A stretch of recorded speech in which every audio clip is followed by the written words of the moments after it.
Hey everybody, Brad Jost here, back with a bonus episode this week that compiles all three segments from our previous three episodes featuring Dino-Score, the music of the Jurassic Park franchise. We were focusing on Don Davis's score for Jurassic Park 3, and we have nearly a 4-hour-long odyssey looking back at all of those themes of family, Alan Grant, and of course the dinosaurs, the raptors, the Spinosaurus, as well as putting the cut score back into the film. So sit back and relax as Caleb Burnett and I celebrate 25 years of Jurassic Park 3 with Dino-Score, the music of the Jurassic Park franchise.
We are back with another episode of Dino-Score, the music of the Jurassic Park franchise, with Caleb Burnett here this week. And we are celebrating, I guess, the 25th anniversary. I'm a little underwhelmed with the celebration just because it's not my favorite movie, but it's the 25th anniversary of Jurassic Park 3. Yeah. Caleb, are you excited by that news right there? How does that make you feel, first off? It makes me feel old, Brad. This is what it makes me feel. 25 years since 2001. Good Lord. No, this is a movie and a score that has been through my eyes and my ears and my brain countless times. It's a Jurassic July summer blockbuster, so I'm in for the celebration. I think we got to celebrate all these movies, so we gotta do it. We So. gotta do it. Look, this is a movie, so my history with this movie, if anybody is unaware, which you probably aren't, I talk about it all the time, but, this is a movie that, this is the first Jurassic movie that I remember seeing in theaters.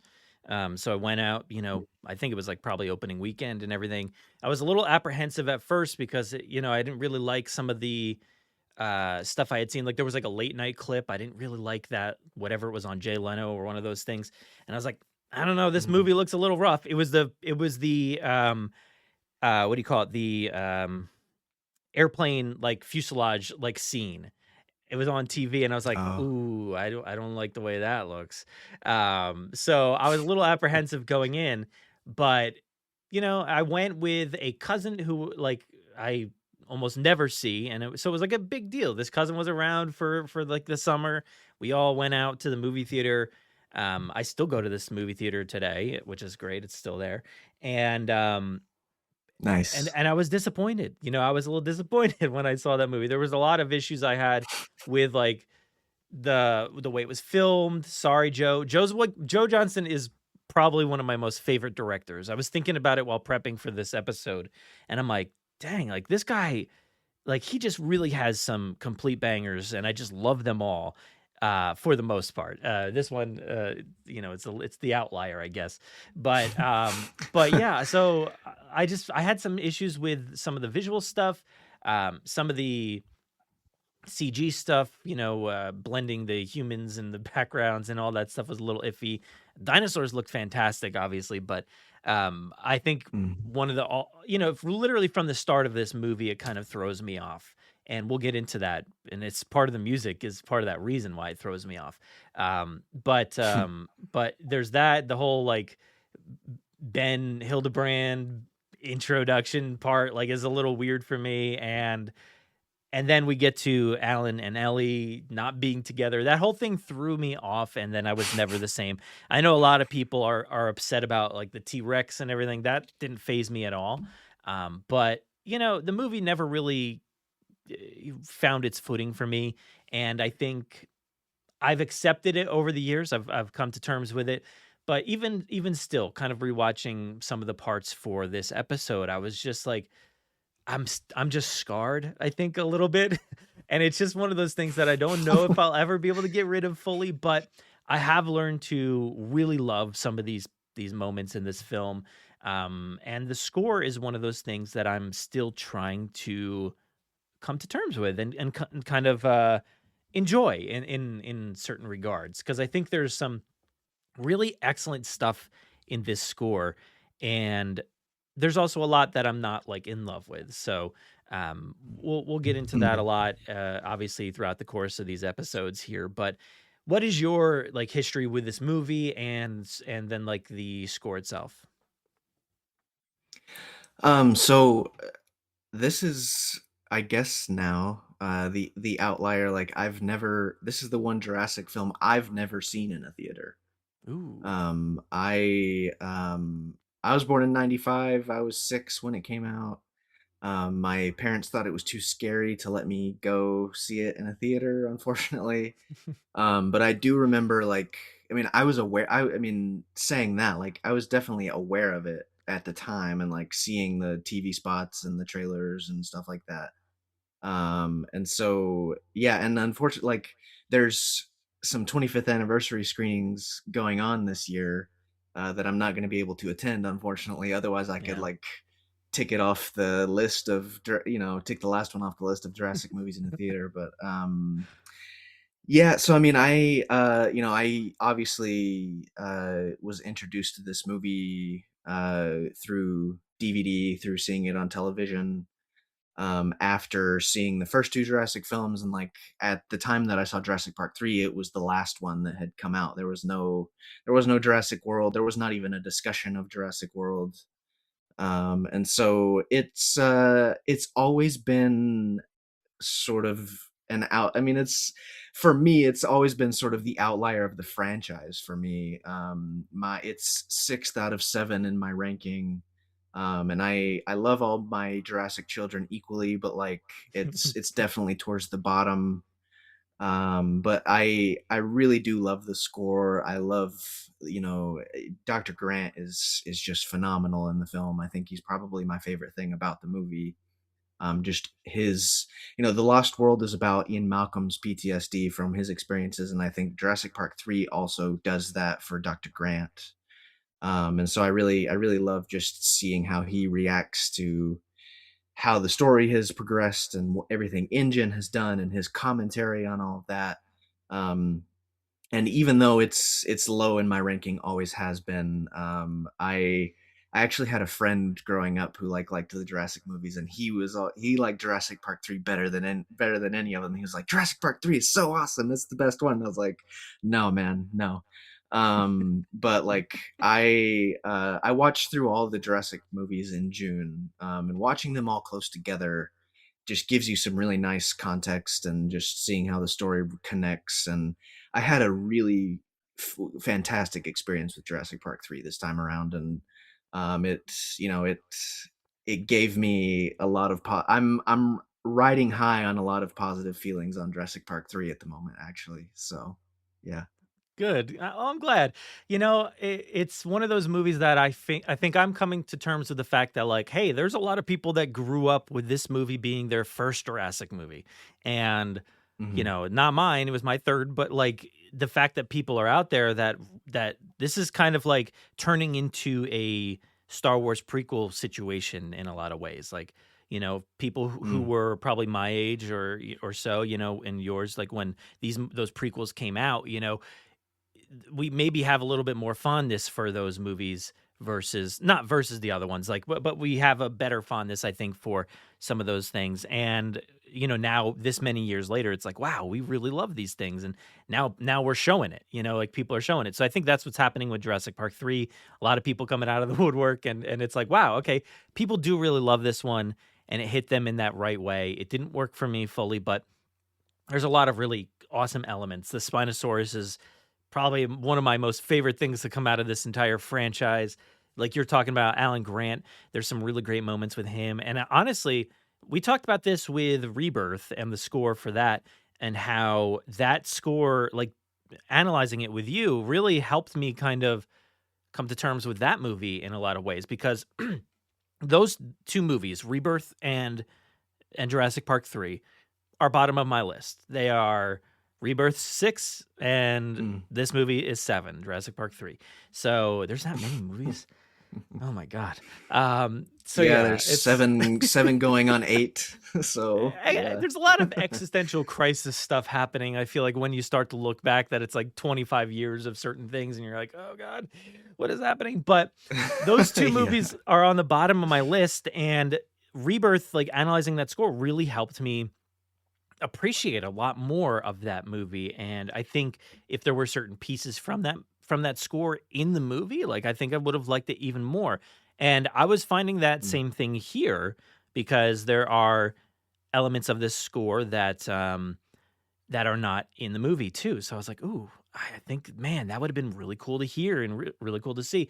So we'll take a look at a lot of those throughout the course of these episodes here, because there's some interesting moments that were not featured in the film, but are on Mhm. the expanded score, which came out from La La Land Records. Again, I think there is an Academy, piece that's out there, like that was released like a long time ago. I didn't have that one, but if you got the original score, that was, released back around the time of the first film, or the third film there. So back in 2001. So we didn't have a lot to go off of back then. We had 16 tracks, I think, on the original score, and that included Big Hat No Cattle.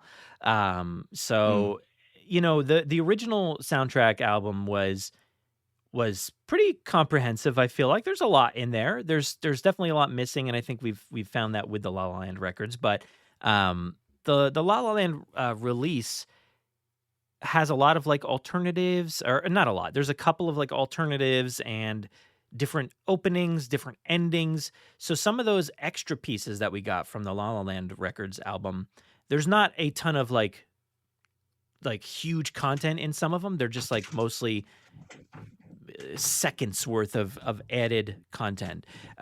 Did you have the chance to go through that La La Land Records one? Because I know I had the trouble with on my end, because I bought that album, the CD. Um, what was that, 2 years ago or whenever that was now, or maybe three? I don't know, but Mhm. I at this point in life, computers don't really come with CD the things anymore, like disk drives. So I was like, I don't know what to do with this. So I actually had to, like, I know there's people on YouTube that have the score out there. They've uploaded it. But I found that like a lot of those people like are rearranging things in their own way, and they're like piecing things together. And I was like, I don't want that. I just want the complete version, what we see from La La Land Records. So I actually dug out my old computer with a drive on it, and I was like, somehow this computer miraculously worked. And I uploaded everything, so I've got all of that score, and that's the score we're going to look at today. Have you gotten a chance to dive into that version of the score? Yeah, I have, and like just being who I am and someone who is in tune with scores and music a bit, like when I'm watching a film like Jurassic Park 3 and having listened to the original album as much as I have in the past before the La La Land one came out, like my ears always like, "Oh, that's not on the album. What is that? Oh, that's not on the album. What is that?" And so and like always sort of like attaching it, remembering like what moment in the film it's with, and like that's, as we've said on these episodes before, like that's the world of just music editing film scores into films. And like you get extra music at the last minute, or you like cut the ends off of cues for the album, but you still use it in the film because you find you're in the edit and post production, you're like, oh, that little moment actually needs a little bit of score, and so you want to cut something in there. And so yeah, I've gone through the La La Land one and the others. There's before the La La Land was around, there was sort of a fan version of the extended score that like tried to cut stuff together and put it the way it was in the film and did a good job. And so it was really nice to have the La La Land version after all this time, just to hear how those cues were originally written, and then like you can say, oh, they cut that last 20 seconds off, or that little patch in there was actually spliced over there in the film. But yeah, so it's, I mean, to be clear, I have my gripes with this movie definitely, but like there's some great Don Davis is he's one of the composer outliers now. He's one of the ones who's done one Jurassic film. And so like his score is very, very unique and stands on its own, which I think we're going to get into in these episodes. So Yeah, so let's talk about it a little bit here. We've got how many are there's like we're gonna go through a lot of tracks. I don't have them all, but there's like 28 main tracks here for the updated score, and the La La Land Records version. With I think there's been a lot of like fan issues with it. People are not loving it completely, but it does start off with the original soundtrack album. So I know a lot of people had like taken some issue with that. So you have to really mm, get into like 17 tracks in or whatever before you get the actual like the new stuff technically. yeah. It is remastered and all that, so it does sound a little bit different. But yeah, so like I said, the original one had 16 tracks. This one was recorded between I think it was like May 14th or so and May 30th, 2001.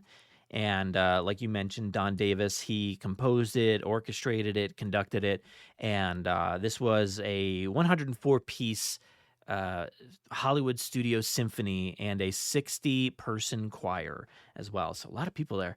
And this Mm. was also done on the Newman scoring stage. So yeah. Oh, well, I mean, I mean, we got the Randy Newman song in the film, and that's his family. So, yeah. So, Yeah.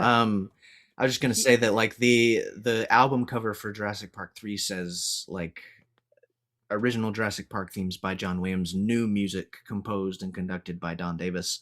And that's really the only Jurassic album cover that's phrased that way. So it's interesting. oh, yeah, yeah. It is. Yeah. I mean, there's a lot of John Williams in this score. And, I think for There a long is, yeah. time, there's a long time where I kind of just like considered this just it's just like copycat kind of score in a lot of ways. But like, now we've gotten 7 movies. We've gotten a bunch of more since then. And we've seen the way that Michael Giacchino utilized it and Alexander Desplat. Like so we're seeing how these people are incorporating the score and or the original, themes and stuff like that from John Williams. And this one it's blending all together a lot better now for me. And I think uh yeah, there's a moment I want to talk about later on, but yeah, this was a good one. I think Don Davis did an admirable job in an impossible job because at this point I think what oh he I think it was AI. Was that the movie that Steven Spielberg had moved on to and also John Williams at this point? I think that was the movie that they had moved on to. So John Williams not coming back, Steven Spielberg not coming back, and yeah, so we kind of get a full new score here with a lot of moments that, like I was saying before, do feel a little copycat-ish to me, but there's some really beautiful usage of the original themes and stuff like that. So I'm excited to dive into it. Any other Yeah, thoughts before we get into it? yeah, there's a news article somewhere out there. I would have to really search to find it. I haven't seen it in a while, but like it's from 2000 or 2001, and it's John Williams was being interviewed about something else, but like they mentioned like, hey, there's another Jurassic Park movie coming out. Like, are you scoring it? And he like responds with how he is like, it's because of scheduling issues, and he really wishes he could do it, and he would love to come back for another Jurassic film in the future. And so it made me feel better, because like there was a long time where before I had seen that where I was like, oh, I like maybe John Williams like just didn't want to come back to another dinosaur movie. But apparently that wasn't the case. He wanted to come back. And I you were saying that like you sort of felt like this score has a lot of copycat stuff, and I've felt that way for a long time too, because I do feel that way about some of this stuff. But like I just watching it more and listening to the score more and the extended stuff, like you notice all the new moments, and there are just really some cool little new themes, new moments, new Jurassic textures that Don Davis provides. So Yeah, so throughout this score, there's the Jurassic theme. There's like the main, like, kind of animal theme, I guess, or something. And then there's the adventure theme. The basically they're traveling around the island. You got that from it's mm, straight out of the first movie. When they're coming to the island, like that adventure theme. You also do have the return of the predator theme, which is used a lot here for the raptors and the T-Rex in this movie. That hmm four note motif, which is synonymous with Jurassic at this point. It's just like it's so great to hear that return. There's a lot of other little moments which I think are really nice to hear return, and not just your stereotypical, like yes, there are the JP original theme, like the adventure theme and stuff like that, but hearing that T-Rex theme come back, hearing little moments throughout the original score come back, it is really cool to hear that utilized now that we've gotten so many other scores where the Jurassic Worlds all felt like it's like we can't stray. We have to like only use this theme and this theme, there's two themes, and that's it. And then when Michael Giacchino does dive into like the Lost World for a split second, you're like, what's going on? But like there's a lot of that here where it makes sense. And it's really cool to see, oh, they used something for the Raptors in the first film, so we're going to go back and use it here really quickly. And I appreciate that. And I think Don Davis did a lot. Like there is a lot going on here. And when you really sit hmm down and listen to the layers, I think yes, there's a lot of like bombastic moments that are like very much probably some of the most like craziest score moments you could really get. Like I don't know if there's a score out there at times that is more wild than this one. Like I really don't know if I've heard that before. Maybe you have, but I think there's moments throughout here that it's just like wall to wall sound with layers of things that are happening, and it's almost like nonsensical but like in a good way and bad ways at times, and I'm like, man, it is wild. So there's a lot of that, but there's also a lot of really, like, sweet stuff, and the new themes, like I was talking about the themes, so I kinda got sidetracked, but, like, that four-note motif from the yeah. T-Rex, like, they've got a new version of that here, utilized for, like, the Spinosaurus, and then you've also hmm got the main new theme from this movie, which is all about the family, and there's kind of, like there's, like, the A Yeah. theme, the B theme, so there's, like, a little bit, there's, like, 2 parts of it there, and, that family theme is wonderful, dude. It's probably one of the best things out of this Yeah. franchise. It's I think it's the best like new theme in the film, the Kirby family reunion theme and the way it's used. I was gonna say also there are some hints at the Lost World theme in this movie. Hmm. Some little vague references to it, some little twists on it.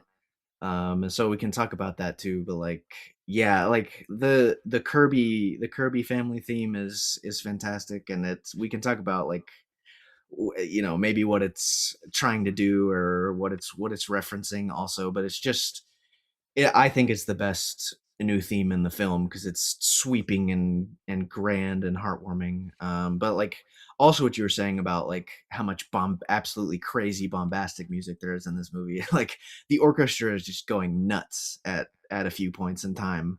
It fits the film. Yeah, the Spinosaurus thing, the bum bum bum bum, that Spinosaurus thing Mhm. is really really fitting. It's good. So there's tons of good new stuff. So And, you mentioned The Lost World, straight from the liner notes here from this La La Land Records, who was this? This was, John Takis here wrote the liner notes for this one, and he did say that the temp track for Jurassic Park 3 was taken mostly from The Lost World. So there Mm, you go.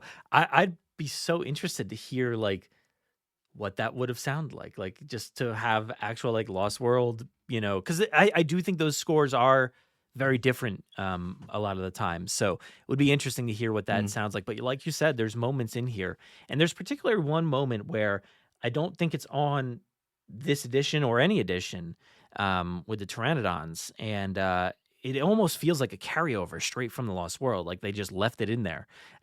So yeah, some mm, interesting stuff there, and yes, a lot of Lost World vibes.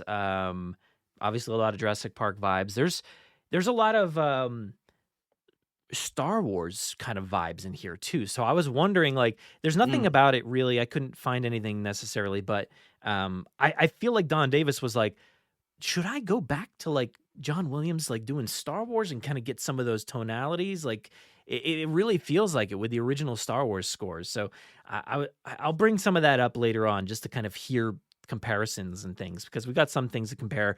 mm, But yeah, there's a lot in there. There's a lot of like, I feel we'll compare it to like the Rite of Spring. I feel like there's some vibes from that, mm. which is like surprising, and it's like, whoa, this is cool. Hell yeah. I mean, it shouldn't be surprising, I guess, because that's John Williams as well, carrying stuff from there, straight from there, basically. So, Oh but yeah, yeah, so yeah. so One of the first trailers for Jurassic Park 3 has music from The Lost World in it. So oh, it's like, yeah, that makes sense. gotta So go back and watch that. But all right, so I think that's probably most of the information here before we jump into it. Any final thoughts before we dive mm. actually straight into the score?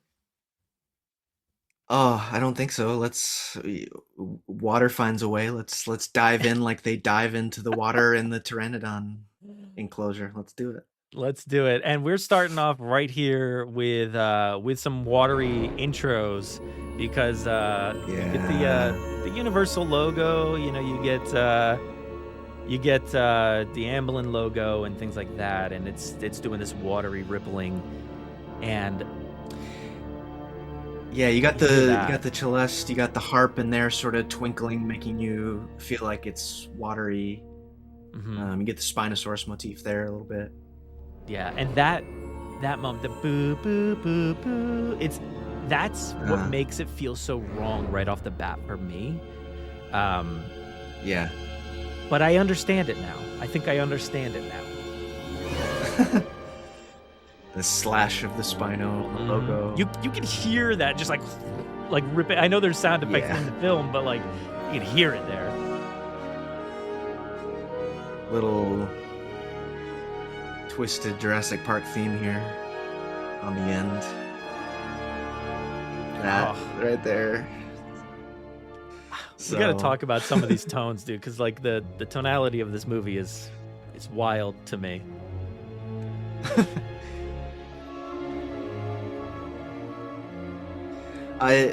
this track really does provide the mystery and the suspense. It's like, what is going on here? This is definitely not good. Hmm. So Very sweeping, a little bit of Star Warsy sound in there too. So I was liking that. mm.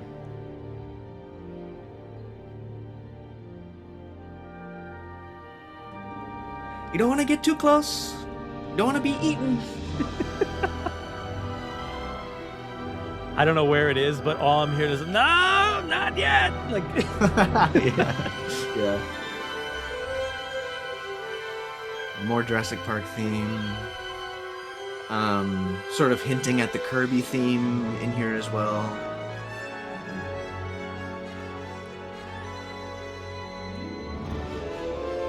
Right here, hinting at the Kirby theme. mhm.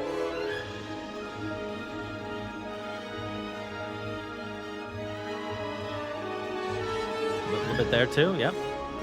There as well, yeah. Yeah, so many variations on the JP Adventure Island theme. So many.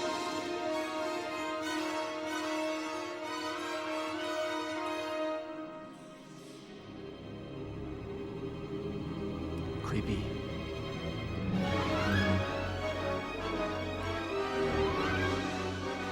the boat sort of leaping off the waves.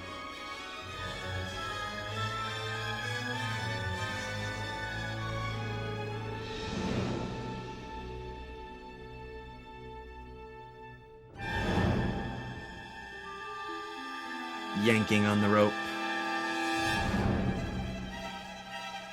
This part feels like very Pteranodon-y, compy, like kind of that kind of vibe to it. Yeah.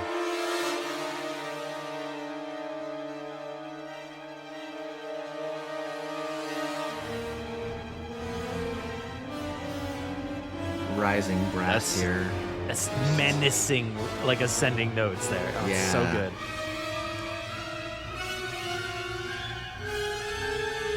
This is some of that bombastic, crazy stuff we were talking about. But yeah, it ends very magically. Sweeping, yeah.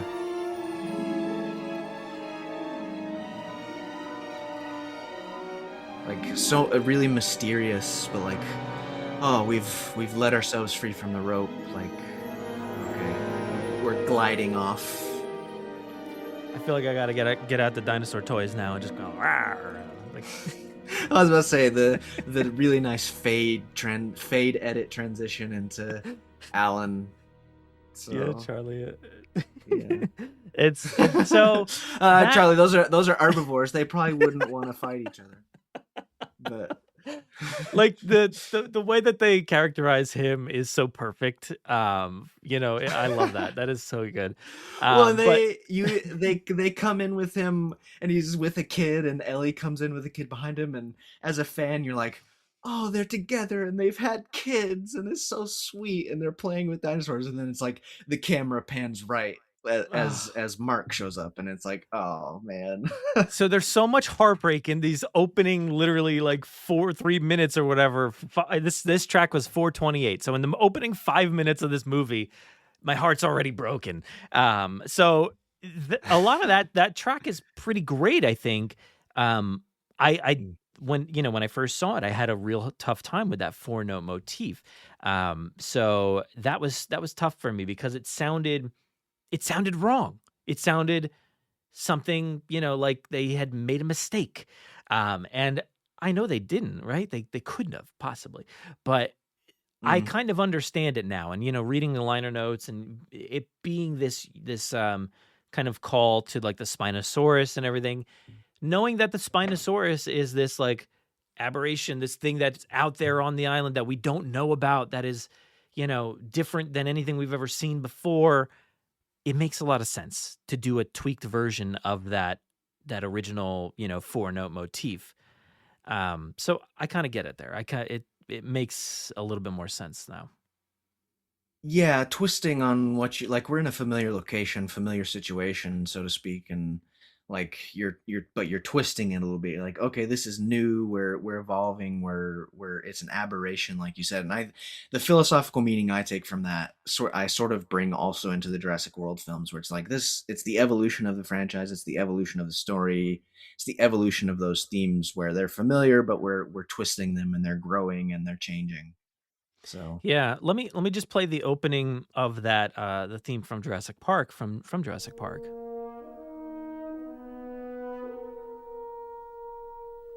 So you hear it just sounds nicer. It sounds more complete, more fulfilling. I don't know. yeah, and the way Giacchino sort of twists this little bit is he does the dark sort of harp and strings thing underneath it when they arrive to Nublar in Jurassic World. That's how he twists it. Yeah, what was that? Do you know what track that's in? I think it's Welcome to Jurassic World. Or it might be this one. Is it this one? No, that's Welcome. Oops, sorry. I think it's Welcome. Yeah, it is. I have to stop that one, and we'll play this one.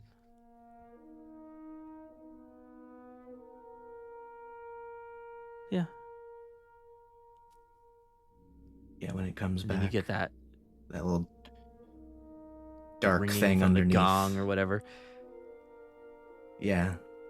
So it's used a lot throughout this franchise, and then Jurassic Park 3, comes in with this like twisted version of it.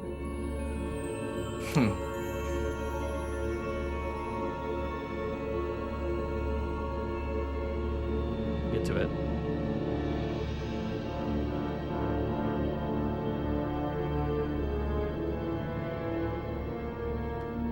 So Mm-hmm. it's like one of those things that, like, I don't know. I understand it from a musical standpoint and from a storytelling point of view, but like it's one of those things that just like you've got a new composer, you've got a new director, the original people. Yes, there's like Grant and Ellie, but like some of the original creators are no longer involved, and it just at that point it starts to feel like a knockoff. You got the restricted banner, you get all this stuff. It feels the island is not the same sort of looking island as the other movie, so it's like it all feels weird at that point. So that's part of that thing that just starts me down this path of like, oof, I don't know what's going on here. But like now I understand it, I appreciate it, and I'm glad we have a new Mm-hmm. version because it's cool. I think it's cool to have a different, iteration of that kind of through storytelling of the Spinosaurus and everything. So yeah. Yeah, and you could argue that the Spinosaurus motif in Jurassic Park 3 is sort of built off of that too, because it's like bam, bam, bam, bam, Hmm. like similar intervals, same number of notes, like it sort of comes off of that. But and Yeah. I mean it's similar to the Predator motif too. So yeah. Hmm. So we don't have any music through the Charlie scene. There's like you were repeating the lines before, but we also go into the Charlie, take the phone to mommy. oh, Sorry. I can't wait. We're gonna have to listen to some Barney, I think, later on. So Yeah, we are. but yeah, there's no music also during the first half of the dinner sequence until about Mark Mm, steps away, he leaves, and we do get a song that was not on the original original soundtrack album. This is Dinosaur mhm. Man. So let's take a listen to that. It's a great track title. Mm-hmm. Mysterious. Do you remember the sounds they made? I try not to. They were There it is they were again. smarter than primates. They were smarter than dolphins. You get But like the corrected it fits. It's motif so there. yeah, it fits the menace. He's talking about raptors and how menacing and scarily intelligent they are, and it's very chilling music. So because they both experienced how scary they are, so Yeah. Alan has this perfect like head tilt when he talks that just makes him like give this menacing dialogue. It's just so perfect. So he's awesome. But I love that like his deliveries in this film are great. Yeah. yeah. And we get the light and happy, kind of JP theme here, but it's also a little bit somber and you get a little bit of sadness creeping in here. And this is the part where they're outside, he's in the car and talking about, just he's the best and all that. And Yeah. it's sad. Here you go. Oh. Well, it's like the end of the scene where the fans have realized that they're not together, and it's very nostalgic and yeah, a Yeah. little bit of the Kirby theme there at the end. No, that's another good fade transition with the music and the edit there too. Fades right into the college talk that he's giving or whatever that is. Yeah, So yeah. love that. But yeah, it's great how and now with Jurassic World Dominion, we did that score, didn't we? We've done Yeah, Dominion, we Jurassic did. Park, Lost World, Rebirth, and now this movie. Dominion has a lot of these similar moments where that Jurassic Park theme and here as well the four note motif follow Alan around like wherever he goes, Mm-hmm. and I appreciate that. I love that. I mean, there's not always a easy way to reuse those themes, I think, but they give it to Alan a lot of the times, and I appreciate that because he's the heart of everything. So great stuff there, and somber, sad, and Yeah, just like you said, knowing that they're not together anymore, it bums me out. Hey, but they are. They are. no, those themes Spoilers. are yeah, damn right they are the best kiss in cinema of the entire franchise.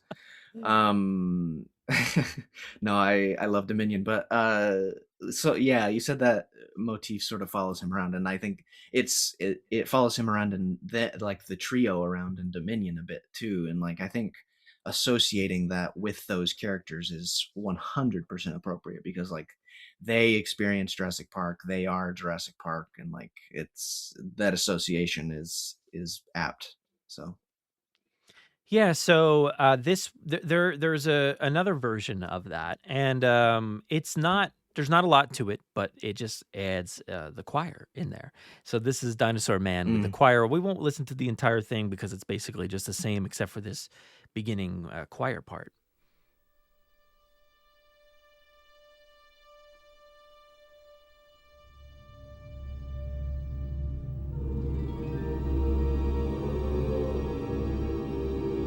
mm, that's spooky. Yeah. Um, And that is Jurassic Park in like essentially, and Alan is so completely tied to velociraptors and stuff, and that's the kind of music that you get when you mhm. see velociraptors, talk about velociraptors, and that's what's happening here. Like, so, Yeah, the moments in Jurassic Park when they're hatching, when they're in the lab in Jurassic Park 3, you get the chorus and mhm. the high range voices like that are very chilling. And so those voices there are great. Yeah, and then we do have another version here, which is the alternate. It's about the same length as the other one, but there's some differences here. So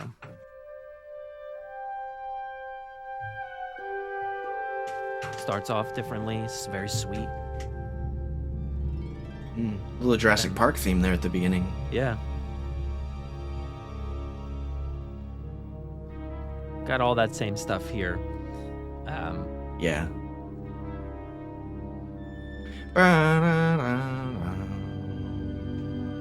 Yeah.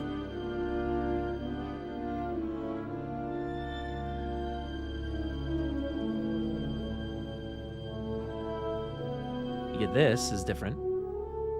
hmm I Little like predator that. motif there. That's so Yeah. cool. I don't. That's not in the other one. And yeah, the rest of this kind of just follows in suit with the same stuff we heard from the other one. So some slight differences there, and you know I I didn't like incorporate them or anything into the movie, but yeah, you can hear there's slight differences there. So pretty cool, and I Yeah. think Dinosaur Man, great way to kick off Alan there, and yeah, and we move on to the next. So we're gonna move into Udesky, Nash, and Cooper. Mm. This is good stuff. This is so good. It's like Just iconic the at this drive point. and the rhythm it has. Yeah. It's very, they're not military men really, but like it feels like very a little militaristic. Just we're getting the mission organized and we're going. It's like slightly militaristic, but also slightly goofy, right? Like so, it's kind of Hmm. that's what they are, like that's those guys. They're a bit goofy, and they're silly. Like Udesky's not even like supposed to be there. I think the other guy called out sick or something like that. So, it's Yeah. it's funny. Like this It was makes them. originally. God, Oh, sorry. It makes them feel like they know what they're doing in their experience when reality they're really not. yeah. So like it kind of communicates both of those messages. It was So, originally part of Bone Man Ben on the original album. Now uh-huh. that track Bone Man Ben is it's all over the place. There's a lot of different moments from the score in that track. Hmm.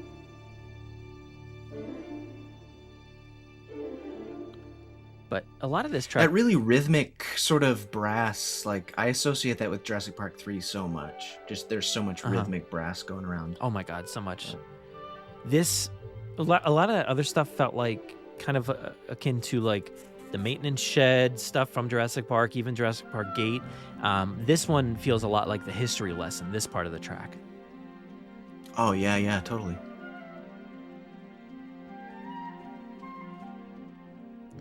This part is actually not in the Sort of movie. hinting This, at Jurassic theme there.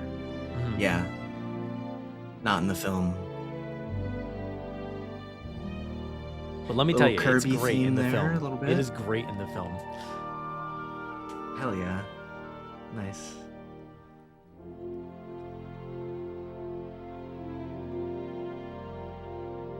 Oh, that's good. Yeah.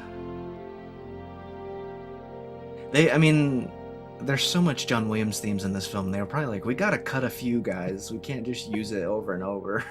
Well, Like, that's because like that's the there it is again. So that's the vibe that like that Colin and Giacchino kept talking about. It's like, well, we can't overuse this, guys. Like we gotta just minimalize it. But right. like Yeah. Don Davis and Joe Johnson, no, so let's slap that thing on everywhere. That thing, it works everywhere, and I love them for that. Like, don't shy away from it. I think it's great.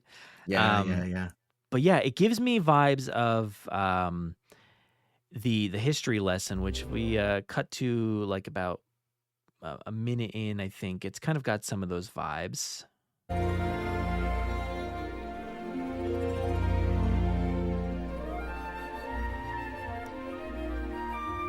Mm-hmm. I think you can honestly like you can hear like if you like you could hum that like that like lead over top of this sequence here, like it just kind of works in very similar ways. Oh yeah, it's very childlike. It's very interested, Mm-hmm. and it's about we're learning things. I read your book, like Yeah. it's that whole thing, and Which car were you planning? yeah, I to think ride in? yeah, Whatever one you are. yeah. What did you think of Malcolm's book? Uh,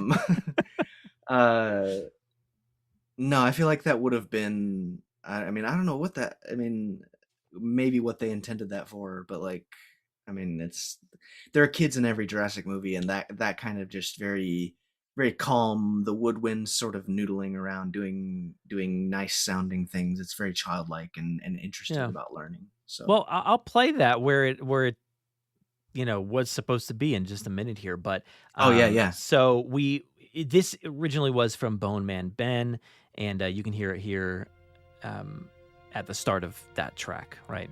So that's the start of this track, and then this goes to I think about like a minute or so in. So if we like cut into like right around here.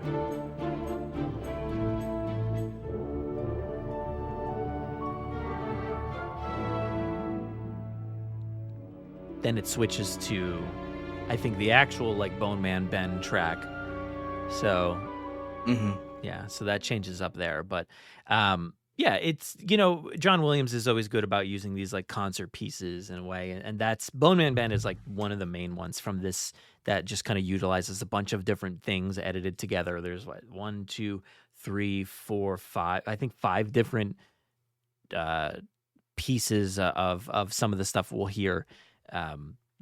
In these episodes, so from the expanded score, but yeah, I love that theme. It is, it does pop up a lot throughout this movie because anytime you focus on Udesky, Nash, or Cooper, not so much the 2 latter guys because they're not really in it all that long, but Udesky, he gets a good opportunity to showcase that theme from time to time. So, and you also do have like, you have some other stuff in there. There's a little bit of like, the maintenance shed I feel like is that one that and Jurassic Park Gate. So if I was to find those ones, here's like Jurassic Park Gate. I don't know exactly where, but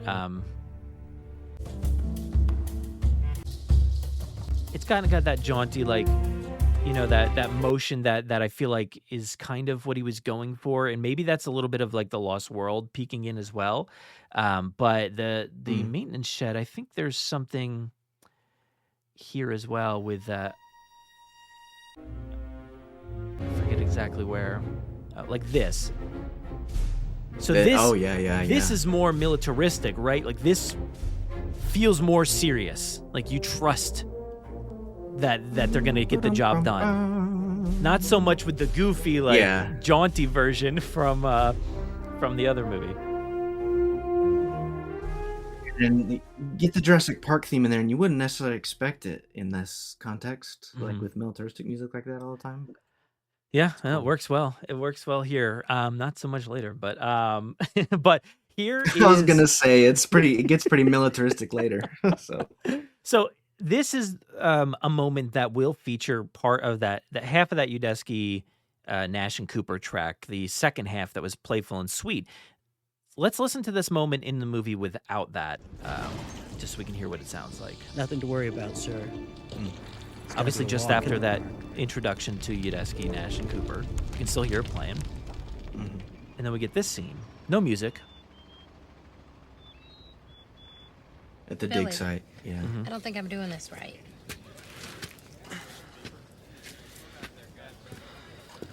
Rough, smooth. Rough, Let's smooth. try the toothbrush. You gotta go slowly. You're getting the sound at take the a little dig bit at a site, right? time. You're getting I can never birds tell what's chirping. rock and what's bone. Yeah. Technically, it's all rock. The Rushing of the calcium in rock. bones is replaced during fossilization. But you can feel the difference, eh? Rough. Smooth. Rough. Smooth.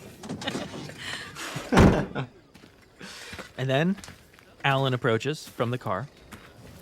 Dr. Grant. Mr. Brennan. Mr. Brennan. So, how'd it go? Yeah. Well, So it's not too late that's to the end of change that your major. sequence there. But let's go ahead and listen to what that would have sounded like with the rest of Udesky, Nash, and Cooper, because I actually really like it. Nothing Yeah. to worry about, sir. It's gonna be a walk in the park.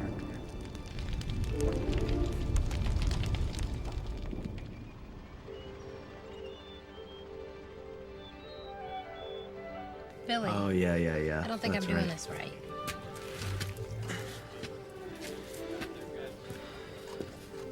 It does make a lot of sense.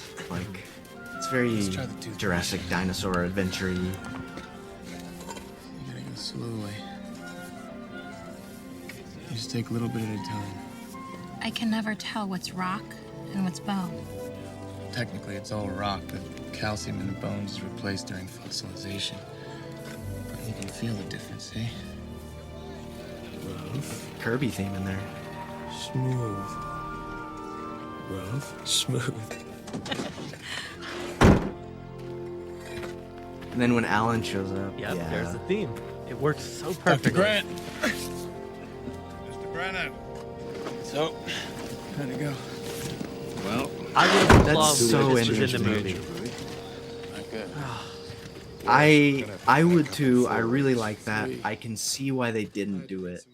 I think under Billy and the other paleontology student talking, I think it gives it a little too. I think it's a little too sweet. I think it gives it a little too much of like, for lack of a better word, like romantic vibe between them or something. And they're probably like, ah, that's a little too on the nose, maybe. But like, if it would have cut out after Udesky and Nash and Cooper, and then come back in sort of right before Alan shows up and done the Jurassic theme and done all that, like that, I think that might have worked well too. Yeah, That's yeah. so interesting. It reminds me a cool. lot of like Dominion and getting to that dig site and then hearing like that same theme, the Jurassic Park theme kind of come in very sweet Yeah. ways and stuff. Very similar usage there. And I would have loved it. That sounded great. I think that one for me is like a go for it. Like keep that in, because I know, like you said, though, it does kind of like give this like playful romantic side to them, but that's what they're going for there. Like they're definitely Yeah. there's no way around it. Like he's trying to Yeah. like, woo this character here. Cheryl is her name. And yeah. Cheryl. Yeah. see. Cheryl. No, but I yeah, just think of Cheryl's- like Cheryl. I think of Oh, when you get the shot in Jurassic Park when you get to the dig site of the skeleton and it's moving down, and it's much more it's more haunting, and the chorus is there, and so that's that would have been a very different thing, but like it's cool how it does just line right up. So Yeah, I it like is a that. very different style. Like, it's not very like the playfulness of it is not something we're familiar with a dig site. So I can understand that it's a little jarring, I guess, for that case. But I like it. Billy's Yeah. a unique guy, so it would have worked well for me. But let's go to the next one, which is the raptor bone. And Oh yes. yeah, where's that one? I've got that one here somewhere. Here it is. Boom.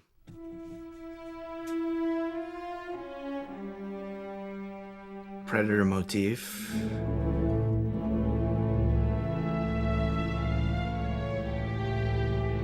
This is one of my favorite cues of the entire score. When they're just realizing what this 3D printed thing is, and he's calling, blowing through it, and it's just so haunting, so ominous about what's to come. You get the Predator motif in the strings there again. Jurassic Park theme. This track, like, to me, really understands Jurassic. Like, it understands the you know, what they needed to do fully. Yeah. This bit's not really... Yeah, there we go.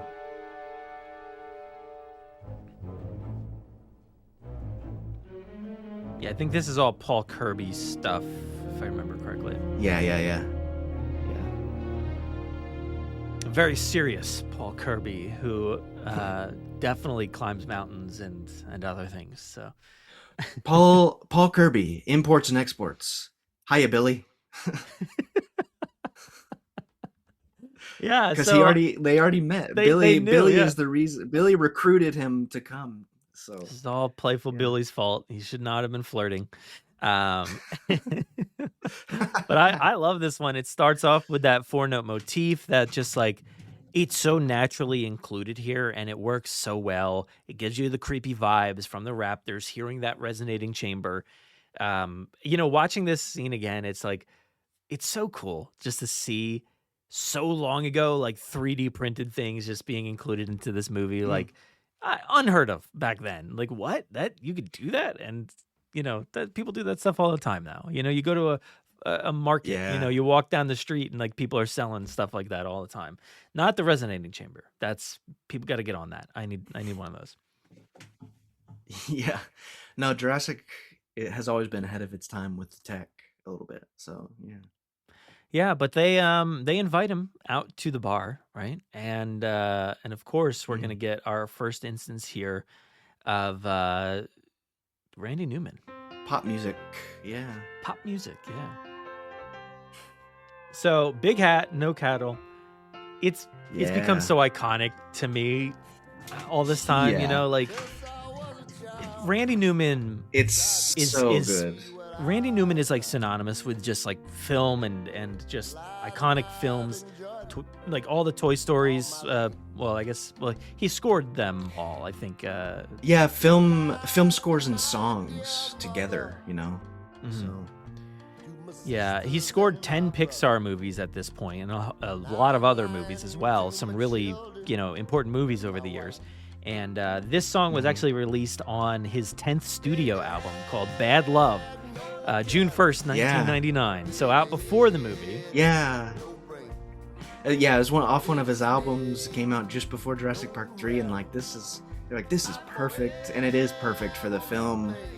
Obviously the lyrics are describing some characters in this movie who are lying. So the title itself, Big Hat, No Cattle, it's just, it's saying, he's kind of speaking a good game. He doesn't have what he actually has. In the lyrics, he says, since I was a child, I've tried to be what I am not.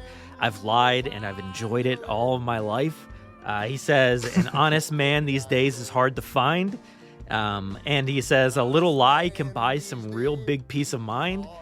And the last set of lyrics that you hear in this scene are, but when it came down to the wire, I called my family to my side, stood up straight, threw my head back, and I lied. Literally the last words you hear is, I lied, and then it cuts to the plane. Big horse, no saddle. Big belly, no heart. It's so We've got good. 2 tickets reserved on the first commercial flight to the moon. No, you don't. They've got it good with the Costa Rican government, I've heard, so they can go just about wherever they want. You know, The American embassy, the U.S. embassy, that's our U.S. embassy. oh man, and you can see Grant's eyes. There is the lie, lie, lie, but like you can see Grant's eyes light up as soon as he starts. We can fully fund your dig. Like basically, he's flashing back to that moment from Jurassic Park. Yeah. Wait, somebody else let me do that once before, and it didn't work out. Should I do it again? Let's do it. I'm all about that money. No, it's a perfect little, there's the steel guitar sliding around. It's a perfect jukebox bar song for where so they good, are. yeah. Like, it fits perfectly. Because it's an odd one. Like you would not expect to hear Randy Newman in a Jurassic movie. I was trying to imagine what that scene would have been like without that, and just hearing, because there's like people playing pool in the background. You get the bar sounds and people talking. It would have been fine without it, but I'm so glad that they used this. We don't get a lot of opportunities to have popular music. I know Rebirth was like, hey, here's all the popular music. Let's throw it all in there. But you know what? This one, it didn't kick it off, because I know there's other tracks used in Jurassic Park and The Lost World, but this one was like prominent, so love it. Yeah, I mean, bravo to the music editors and the music supervisors who were like, we need to choose a song to be in this bar scene, and they chose the best. Like, maybe there were other songs they could have chosen, but like they chose the best possible thing, because it also is just a lyrical allegory for the plot of the movie, literally. And so it's a great choice. Yeah, coming out in 1999, like it was a few years, so it's not like it was written. Like, it sounds like it could have been written for the movie, but like it wasn't. Yeah, exactly. And like you're saying, the people had to really scour and feel like, all right, we need something that will set the tone and tell the story without telling the story. Like, it's, because they're giving it away straight up with this song, right? That he's a liar, he's not who he says he is. Yeah. And a great job by everybody there. So love it. Yeah, it also, for me, sort of solidifies the family nature of this movie, because like the other movies where Randy Newman is scoring and writing songs are like, they're the heartwarming family kid stories, and like just his voice and his songwriting style, it just gives it that just very down to earth human family message as well. Yeah. So. Yeah. And like I said, that one cuts off right before they are flying in the plane, and then we cut straight to Raptor in the cabin.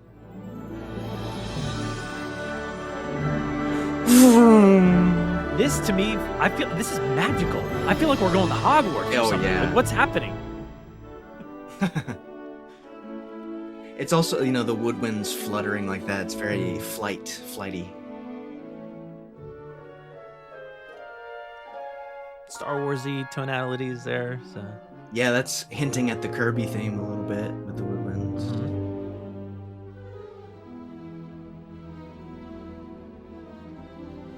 Thank you for bringing me along, Alan. Don without you, has it's so just much me and the damn sweetness. tourists. Yeah. There's so much sweetness to Don at times when he, is underscoring Alan and stuff. Oh, it's so good. Yeah. He does some great new sort of orchestrations, instrument choices with the Jurassic themes. Yeah. You know exactly when Alan's talking. Like, you know exactly when he's on screen. Yeah, I mean, as a composer, like that's hard to do, to switch around with the orchestra so quickly like that. So he's going all over the place Kirby in this theme track. there. The Udesky stuff here. Yeah, more of the yeah. And then we get Alan closing his eyes in a second here. All right, I think he might have already done it, but yeah. You get this dreamy haziness. Oh yeah. Oh, this is the Flying through scene the we gotta talk clouds. about.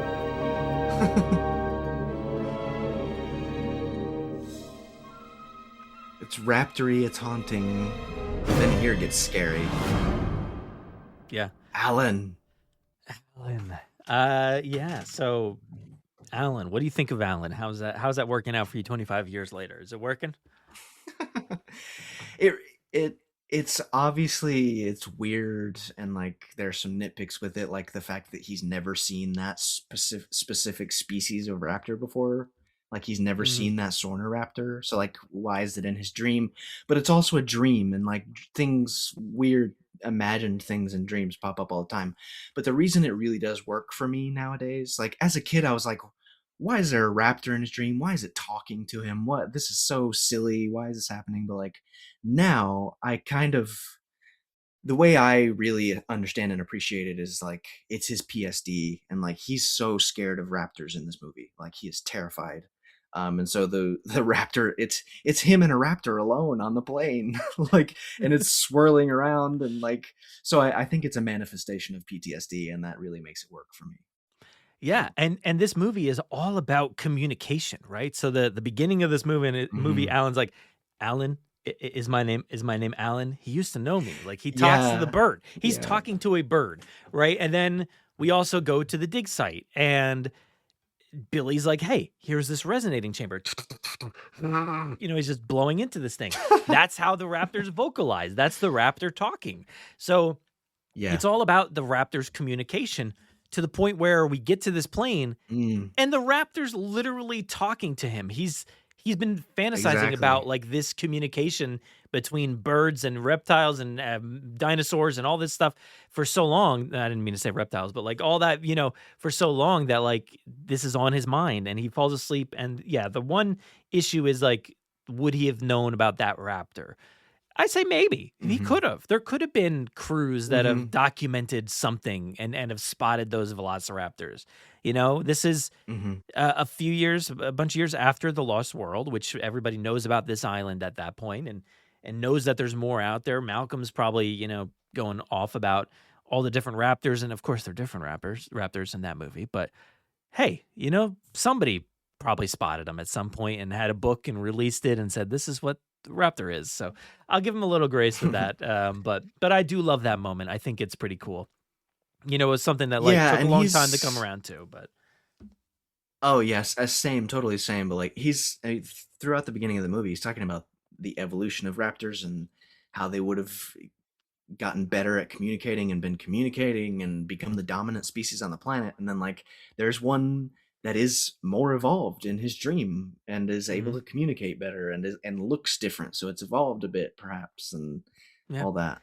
And by the end Yeah. of the movie, he literally talks to a raptor. Like he just, he does the communication. So it's like it's full circle kind of stuff.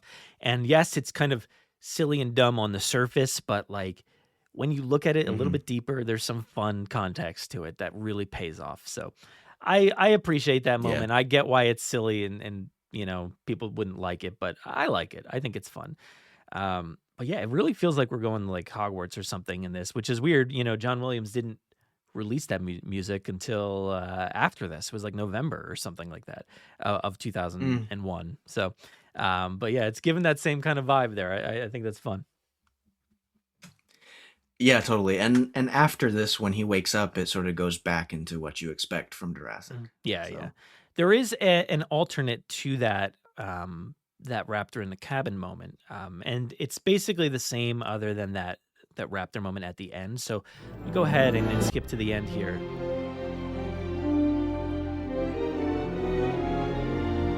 We're in the clouds. We're dreaming.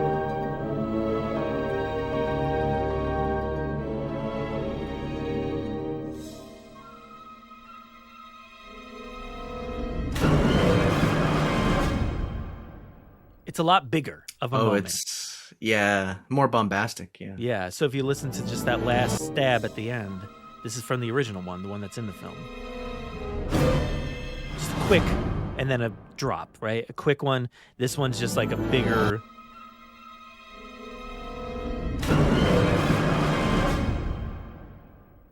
Yeah. Quick and bigger but abrupt, More grind to it. Yeah. Mhm. Yeah. So that brings us to that next moment, which you were mentioning. Is it feels much more Jurassic, and this is a track that I really love. I really love this one. This is the dinosaur flyby. This moment is just fantastic. Hmm. This was originally track 2 on the soundtrack album.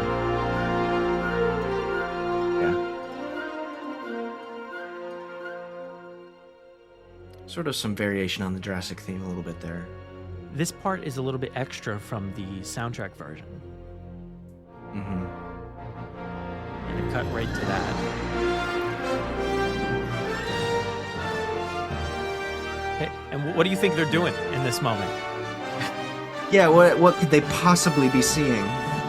They're going into the island in very much the same fashion as that first film, and it is just, it's used flawlessly. There's no other way to use it, you know? I mean, there is, but it's perfect. Yeah, and it sort of calms down a bit here while Alan is pointing out dinosaurs, mentioning things. Mrs. Kirby, why don't you look? You see the alpha male brachiosaur grazing there. And then it really sweeps and grows into an extremely powerful Jurassic fanfare here in a second. Mm-hmm.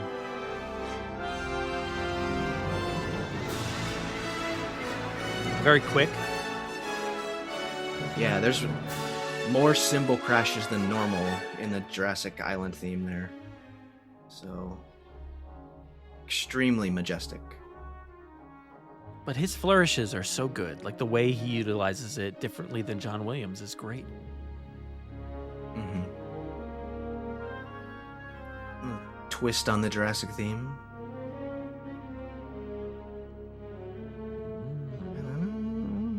Don't love those vibes. What's going on? You cannot land on this island.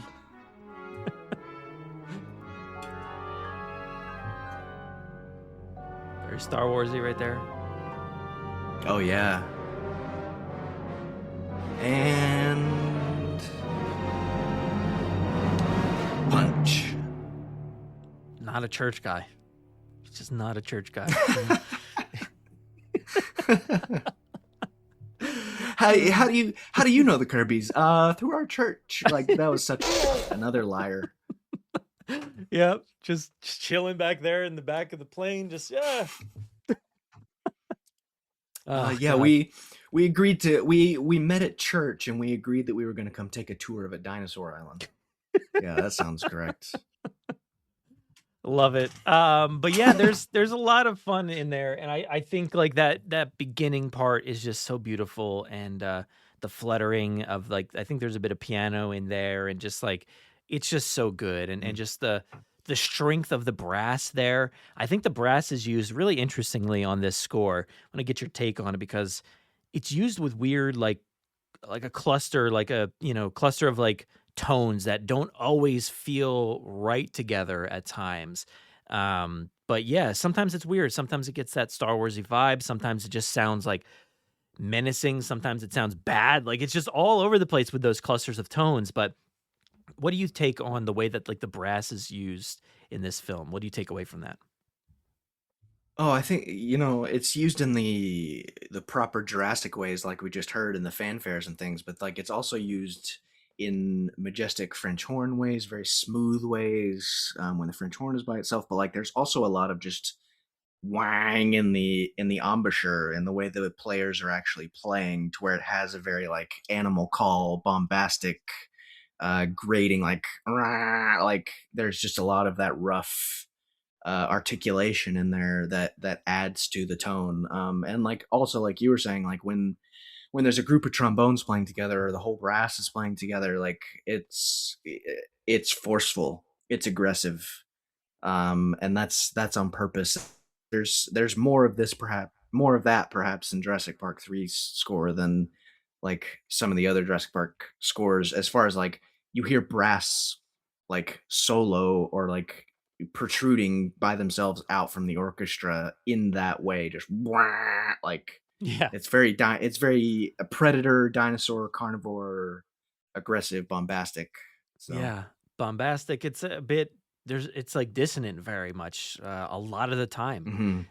Whatever the chord progressions are that they're using, I have no idea, but the tonality of it all is very dissonant at times, and I'm just like, oh, it makes you feel weird about like, whoa, what is on this island? Maybe that's the story he's trying to tell through that approach, is like, you don't know what's around this corner. It's all very scary. But to me, it feels very different than the usage of like a lot of the brass in the other films. I think there are those moments that you can hear that dissonance there in the original 2 movies, but this one I feel like it's used like as like a main part of the score, more so. But I brought up this piece here, just to compare, just to hear that kind of tonality. This is from Star Wars. This is from the Mos Eisley spaceport. Let me cut across, but you can hear some of that there even. Oh yeah. Just harmonically, it's very uncertain and like what's Yeah. about to happen. It's whatever that clustering of tones there is. It just sounds very unsure and very, I don't know what. I have no idea how to vocalize what it is that I'm feeling, but it just feels so dissonant there. And I hear it often in Star Wars, and it works well here as well, I think. But yeah. Yeah, I mean, there's some tritones in there. There's some extended intervals that like aren't consonant. They're definitely dissonant, and like that's why it's making your ear go, "Oh, that's not right." Yeah. Like, what's going on? Yeah. So like, for instance, like around like let's see, 157 of that dinosaur flyby, you get again,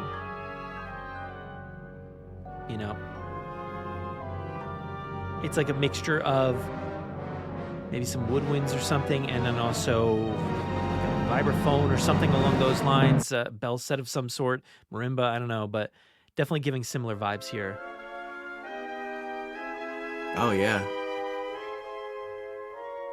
So yeah, I just wanted to point that out because I feel like it wasn't notated anywhere that I could find, but it felt like Don Davis was kind of tapping into original John Williams. He's like, how can I channel this? Because I think before this, I don't know his exact like IMDb, but like he worked on like The Matrix and stuff like that. Very different kind of score. So yeah, so I feel like he's like, let me get back to the basics with like John Williams. What did he sound like? And yeah, it works well. I think I think it works well.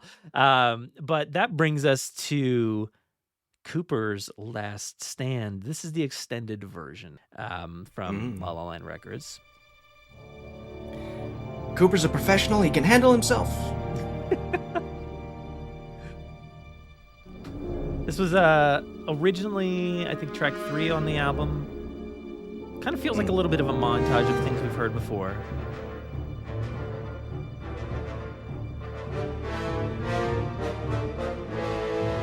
I think around here, this is where like there's a little bit of extended sequence from the original. Mm-hmm.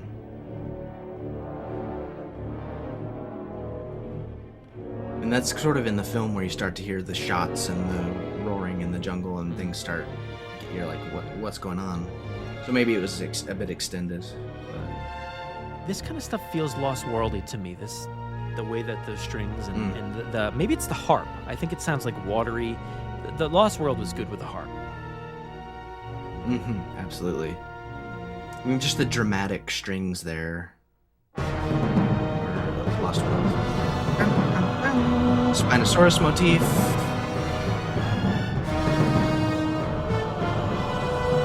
So bombastic, aggressive brass. This is very Lost World.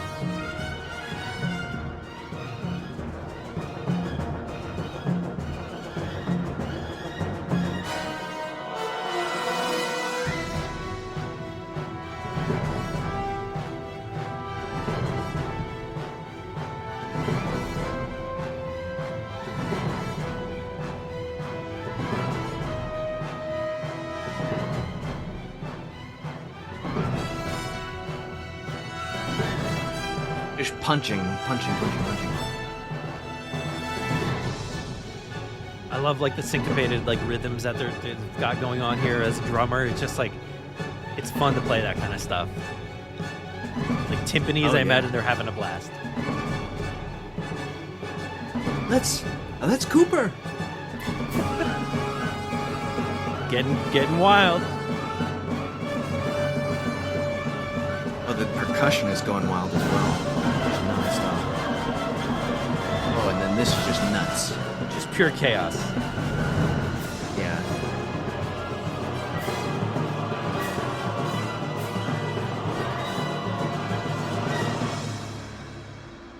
Chorus in there as well. there's a little bit of extra like bombast, I think, there on this score than there is in the actual film. But yeah, it cuts off just before that end as like the timpani kind of descends there later on in that track. But yeah, pure chaos. This is I think probably our first step into like pure chaos. It's just a lot happening in there, and yeah, it's very like, I know there was chaotic moments throughout Jurassic Park, definitely, absolutely, but this takes it to a completely different level. Yeah. Every section of the orchestra is just going up and down and all over the place. So all at once like that is not as common. So So there is an alternate version as well. And yeah, that's like here. It's just the ending, I think, is a little bit truncated.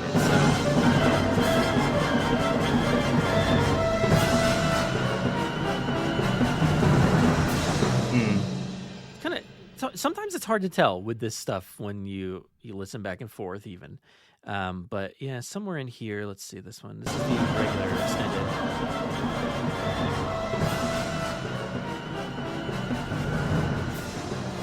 Yeah, here's the extra. yeah.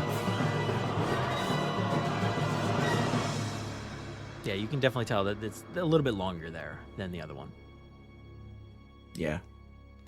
And I know that that was on the original album as well, and it was missing kind of this this moment here, I think around 30 seconds or so on the original one. You kind of get that like watery moment. Kind of reminded me of The Lost World. But it's missing here completely. And I think there's like extra syncopation in the later parts of this song. They'd still do it here, somewhere around here. Yeah. But in the extended version, it goes on just a little bit longer. So, but yeah, that's really the differences there for that. But some of that is not in the movie, and I forget where exactly, but we do have parts of those moments. So we're gonna hear that section with no music, or the tail end here probably has some. Billy, tell me we didn't land.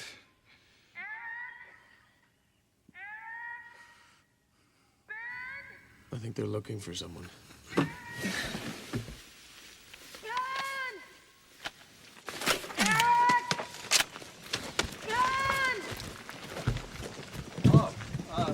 Dr. Grant, are you all right? I'm sorry we had to be so. Who hit me? That would be Who Cooper. hit me? What are they doing? They're setting up a perimeter to make the place safe. These guys are good. Trust me, on this island there is no such thing as safe. We have to get back on that plane. Will you tell your wife to stop making that noise? That is a very, very bad idea. Very bad. Amanda! Ben! Amanda, honey, all Dr. know Grant this. said that's a bad idea. What? He says it's a bad idea. What's a bad idea? And then the that? music kicks in right around here. It's a Tyrannosaurus. Yeah. I don't think so.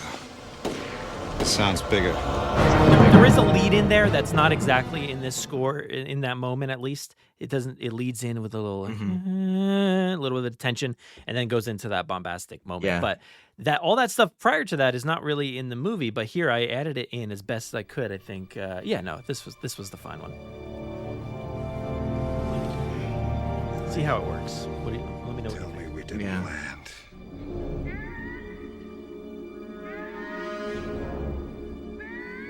I think they're looking for someone.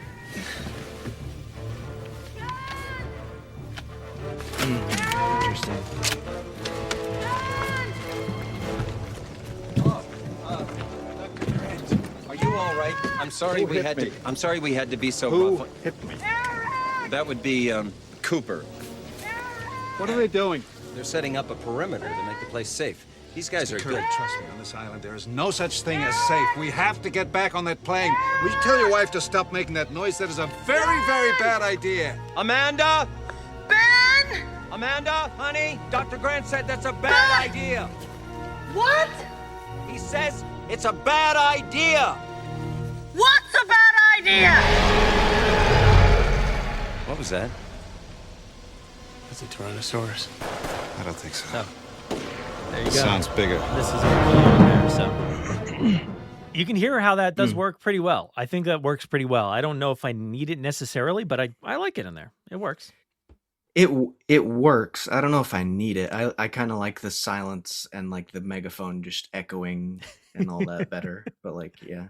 Yeah. I think with this movie, it adds a little structure to some otherwise like chaotic moments at times. Like there's a bit of, obviously there's a lot of comedy in that moment, right? There's like, you can't really sympathize with Amanda. I mean, you can to a certain extent. Her son's lost, obviously, her boyfriend and all that. That's horrible. That's terrible. I sympathize with that.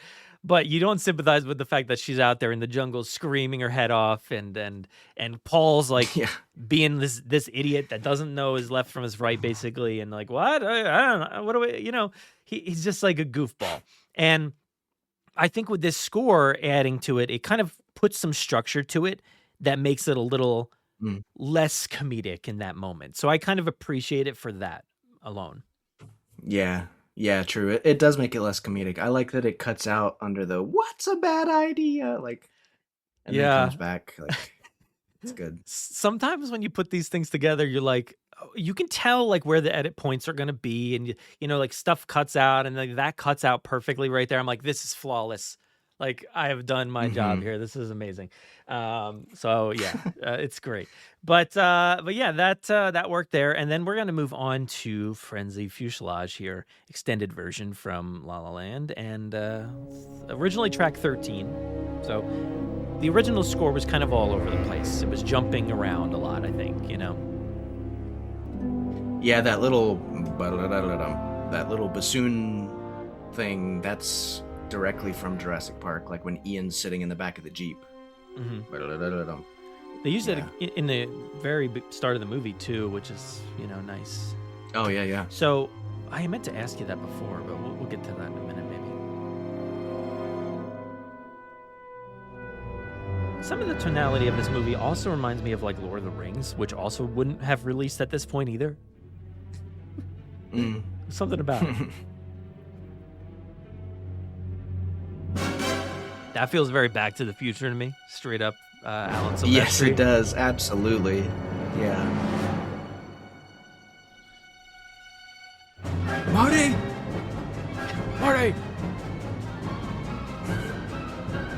Doc.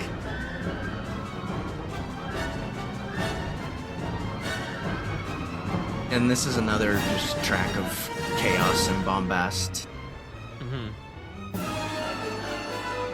I did try to sit there and really listen in. I'm like focusing more than I've ever focused, trying to make sense of some of it.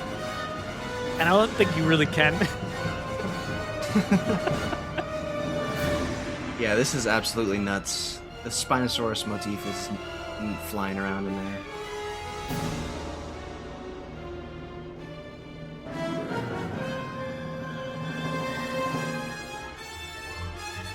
Oh, almost did it. It almost hit that four-note motif there, the original one. Yeah, almost the Predator motif, yeah.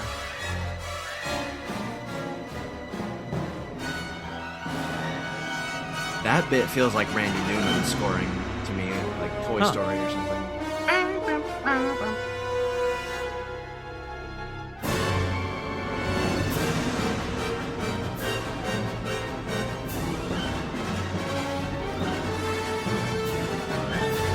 All the sections of the orchestra just going. I feel like Rebirth kind of did some of this vibe, right? With the boat sequences and stuff. Yeah, and I mean some of the chomping, some of the eating that went on as well. Chaos. Yeah, honestly, there's lots of this kind of chaotic, bombastic stuff in the bird strike cue from Rebirth. When the Quetzalcoatlus is attacking them and that whole sequence.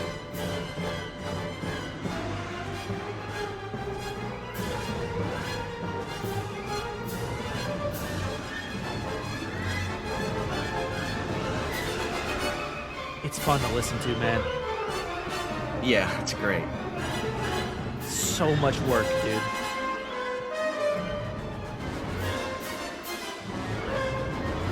Carnivore chaos. And the message it sends to the listener and the viewer is like anything could come from any direction and danger.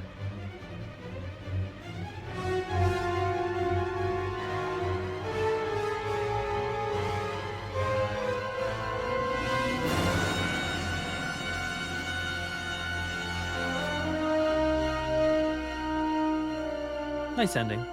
As they're running away, trying to catch their Yeah. breath in the jungle. It's all right. yeah. We lost it. Yeah. That was all that airplane attack sequence with the Spinosaurus. That's the moment that I saw in that Jay Leno late night segment that I was like, Oh yeah. there's something about the camera work there that's like really shaky cam footage and just stuff that didn't really feel like Jurassic. There's stuff that feels like, oh, just miniatures, like it's very obvious. And yeah, there's a lot of weird work there, but I as chaotic as that is, I do like listening in and trying to pick out all of the different stuff that every musician is doing in there. It's pretty wild. It's wild. Yeah, it's definitely wild. Yeah, that scene is a little off at times, like the animatronic and all of that, but like the music certainly brings the uncertainty and the danger. Yeah. Now, what did I say? That was track 13 or track 13 originally. That was 4 minutes and 2 seconds on the original one. And here it's just 4:08. So I think, honestly, it's just a longer note at the end. I don't think there's much of anything else other than the note being longer, like held longer at the end. Or just, they just didn't fade out. But yeah, that was that. Yeah. And, I wanted to bring up, I mentioned it earlier, but this is good a time as any, I guess, to, not that it has any direct correlation or anything, but I wanted to talk about, or just take a look at Stravinsky here for a second and see what he was doing Oh yeah. in The Rite of Spring, because, that's something that, Yes. straight out of like stuff that John Williams used for Star Wars and things like that. So here's some of it here. It just And sounds Jurassic very, Park too. Yeah. yeah, it sounds very Jurassic Park. It sounds very Jurassic Park 3. I just thought we'd take a listen. Yep. This specifically, so chaotic, so Jurassic. Yeah, this is when we're dancing and chanting around the fire in the Rite of Spring.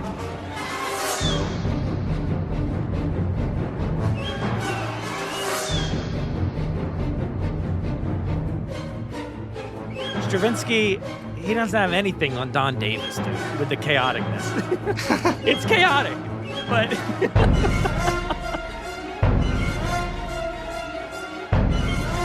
Oh, this like very frenzy fuselage. Yeah. The just grating aggressive brass. yeah, I just wanted to bring that up just because, I was looking for other examples of like, what's chaotic? Like what's, dissonant out there in film score or any other kind of, classical, music and stuff. And just seeing like how chaotic that track can be, at times. It's, you don't always think that there's, I think a lot of people don't really assume that like there's this deep connection to like real classical music like that to film scores in that same way. And it's right there. It's all there. And, like I said, Don Davis went wild, dude, in this score. And I think, he's pulling from some of the same source material that John Williams did. So great stuff. Oh yeah, if you're listening to this podcast, go listen to the concert version of the Rite of Spring or the ballet version. Like, you will hear Jurassic throughout. So That's awesome. Yeah. Yeah. And I know that's like the track that I had pulled out was like 30 minutes long. So there's a lot more in there. Yeah. But the next one we're going to bring ourselves to is Clash of Extinction, which I believe was unused, not used in the film itself. Probably for obvious reasons. We'll talk about it. I did try to. I attempted to add it in. We'll take a listen to that in a minute. But here it is. Very very familiar track.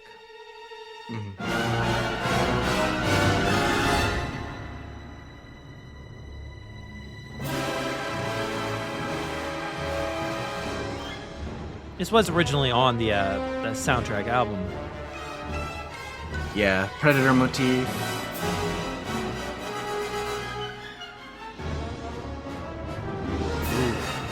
That was nice. The like family rising theme there. Yeah.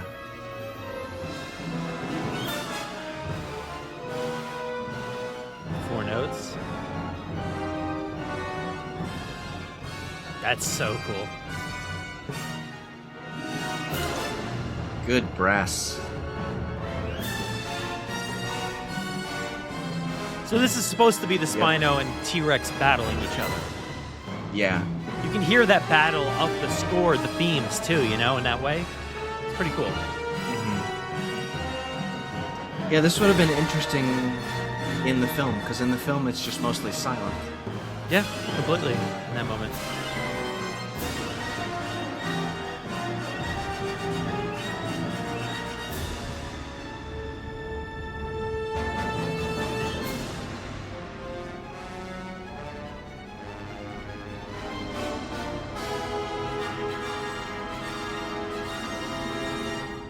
Ooh.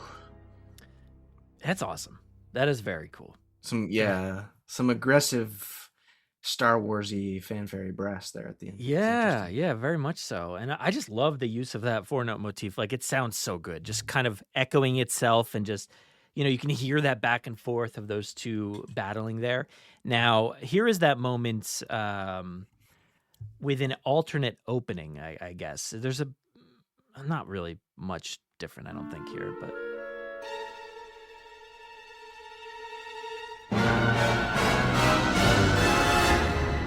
I think this goes on longer. Just a little bit longer there.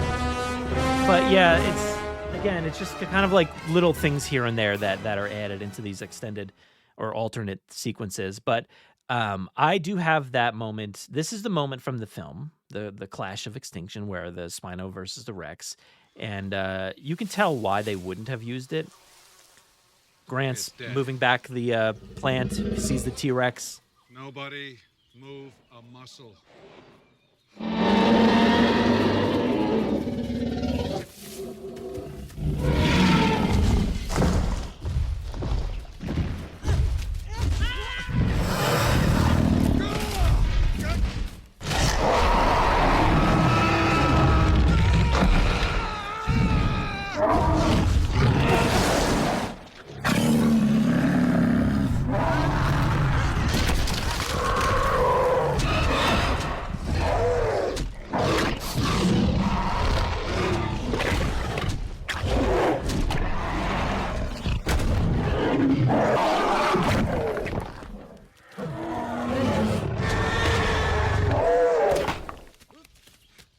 Snap.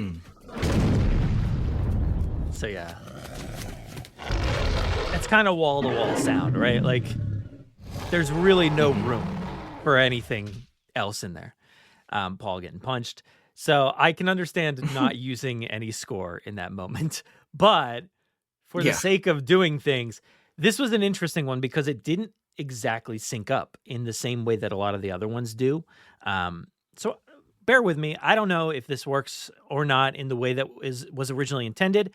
It feels like maybe they cut a lot from this moment in the film. Maybe there was more between this battle. We do know that there was a lot of other stuff utilized in this sequence that was cut. So I think it was a longer sequence that he had scored, and then they cut it down, they trimmed it, and it doesn't exactly work. But I did my best guess at where things would line up. So let's take a listen to see how this works. It's okay, it's dead. Nobody move a muscle. Those lined up perfect.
So very much That's wall of fun. sound. That's It's fun. It's fun, and I think it works better visually if you like see it actually working out that way. Now Mm. I took some liberties there with the cut in the music. There's a longer sequence. It kind of like if you take where the T-Rex gets its neck snapped, the music doesn't really fit post neck snappage. So I synced up the end to where that obviously worked out with Paul's punch and the music ending there and continuing like just fading out across that scene. But I took some liberties with like, all right, I'm going to cut the music off completely and then fade into the next part. So, while it doesn't fully work there, but like here it is again. I'll turn it down just look so it's not.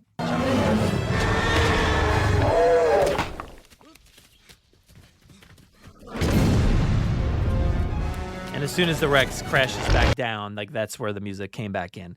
So I was trying so many different ways. I was editing like a bunch of different sequences and like, how would this work? Would this be better? That was the best I could come up with, but that you can get an idea of generally what they were going for with that moment, at least. I think there was probably more in there that just, would have worked better, but yeah. Yeah, it makes it so much more dramatic and like intense, and it's maybe not needed. Like I like when the Rex rises up and you just hear it growling, and then they run away. Like I enjoy the silence, but like it makes, and I really like. It sort of seems like when the Rex is sort of coming into the jungle and the Spino shows up, like that's when the Predator motif is ringing out and like all of that's happening. And so I really like all of that. Like there are parts of it that work and parts of it that don't. And so I see why they cut it, but like I also really like just the silence of the animals and all of that. Yeah, I think the beginning of that sequence benefits from the music because like again, it's kind of jokey. Like when you see the T-Rex just lift up its dumb head and it's got blood on it, it's just kind of goofy in that moment. And the acting and like the Scooby-Doo of it all, like the characters like, oh, you zoinks, and they just like kind of run off. They like you hear the boogada of their feet as they run away. Like that's what's happening there, and I think it like grounds it a little bit there. Whether the rest of it makes any sense or not, it's a bit bombastic and against all of that. But I think it adds some gravity there to that moment instead of making it super jokey. Yeah, and I like how your edit sort of finished the scene as well. Like it goes into the punch and the rest of it really well too. Yeah. So Yeah, but that brings us to the man getting punched, Mr. Kirby and his Paint and Tile Plus. So here's this track here, Kirby Paint and Tile Plus. This comes in towards the end of the argument. Yeah. Grant's, been arguing with them about like, who are you? Like what, and all that stuff. And it comes in at the end of that. And yeah, Udesky's there. And it's effortlessly switching between like Grant, Udesky, Kirby's, Billy, stuff like that. yeah, that little bit there was like, either way, you probably won't get off this island alive. That little swell.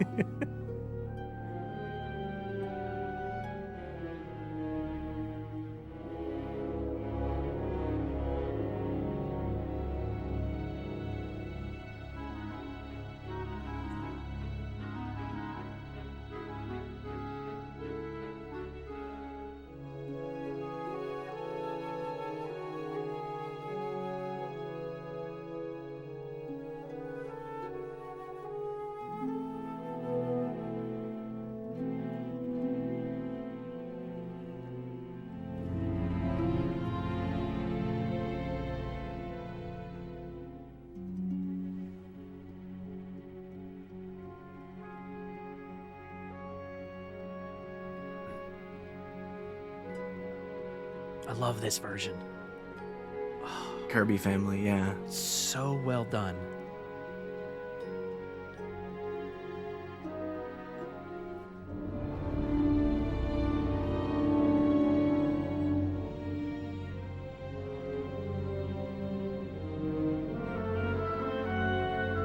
Four-note motif laid in there.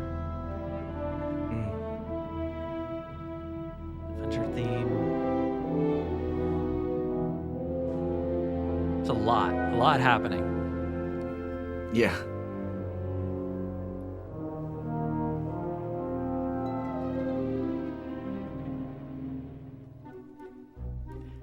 And Paul's a dummy. So you get the playful stuff here Yeah, this is of like him trying to put on his backpack and stuff like that. And talking about being 1,000 feet above oh, the top of you're, the you're actually 1,000 feet above it. Oh, no. That's a honest mistake.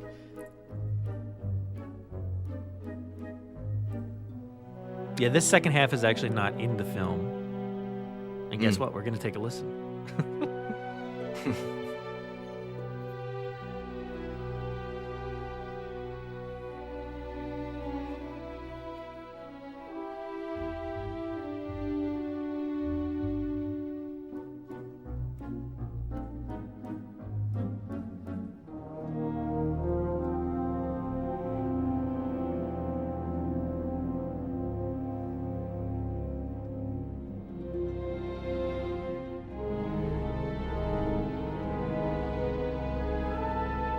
This all feels straight out of Jurassic Park. It's, yeah, pulled straight from it, basically, it feels like.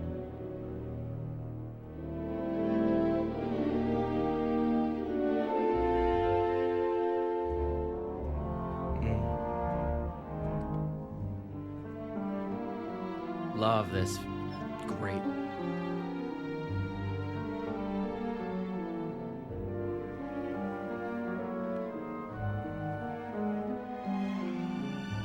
So different than anything else up to this point, I feel like. Yeah, a little bit like when they're flying in the opening scene.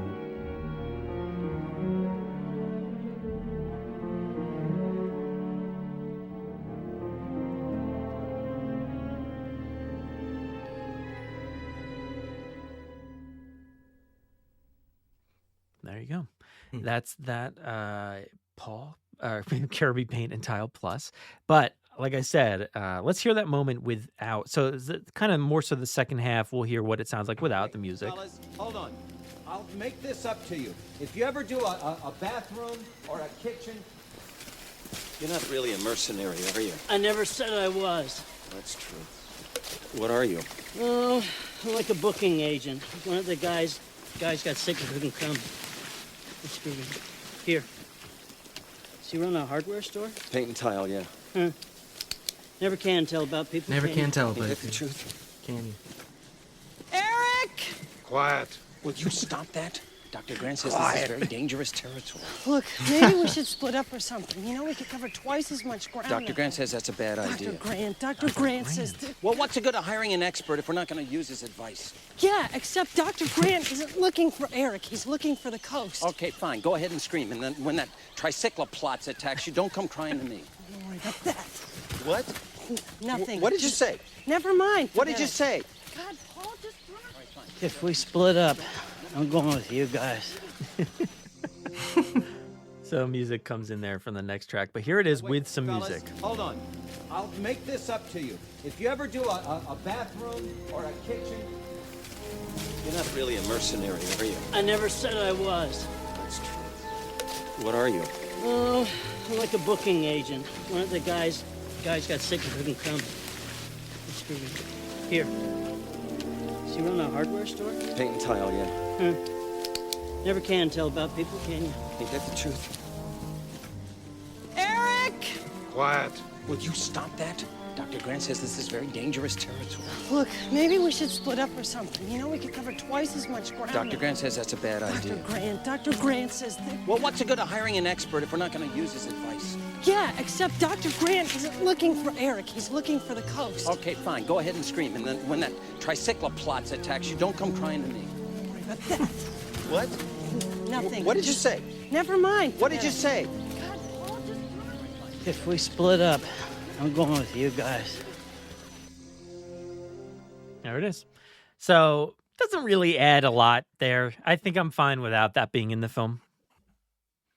Yeah, I like it. I think it, like, I don't know. I mean, like many scenes in this movie, like I like just the sounds underneath of the jungle and just the natural sounds and the voices, but like that adds just a little bit of drama and like thematic material in there but it's not necessary, I don't think. Yeah. So. Yeah, not necessary. I do like that, like, very, you know, I don't even know how to describe it, but it's just like a very cool like thing that they're doing in music when Paul and Amanda are kind of bickering there. It just sounds so cool. So I like that part, but other than that, it's fine not being in the film. But that brings us to Bone Man Ben. Now, like I said, this is a Yes. track that is much longer on the soundtrack version. It's like a almost 7.5 minute track. But here it's 3.5 minutes, and it's kind of more condensed into what that track actually is. So let's take a listen here.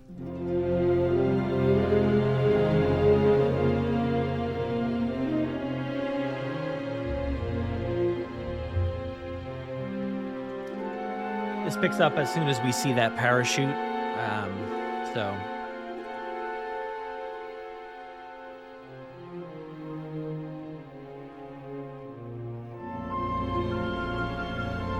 family theme, barely cutting in there.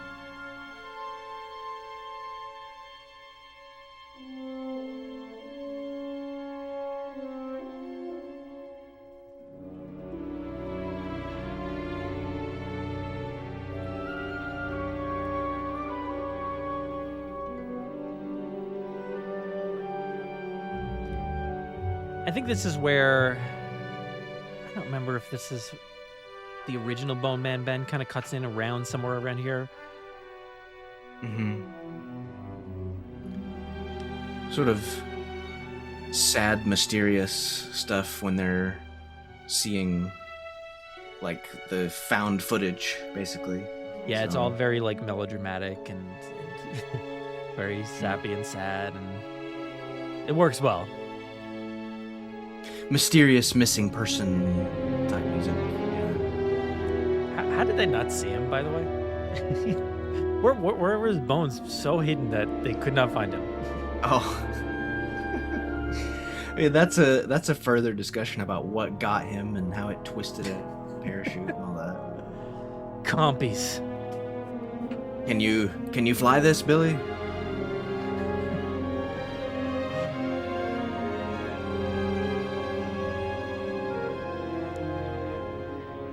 Yeah, in a second here, you're going to know exactly when Ben falls down and into Amanda's face. Yeah, you are. You most definitely are.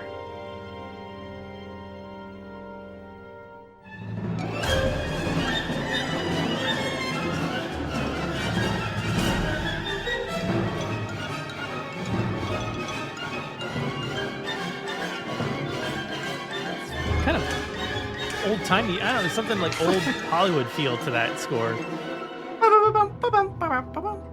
Yeah. Like Wizard of Oz. I mean, in or a little something. bit there, like the yeah. The woodwinds were just going like up and down, up and down. So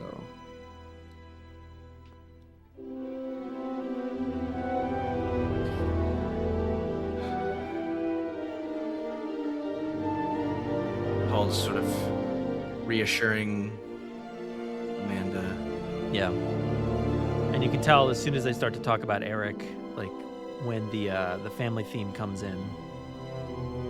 Yeah.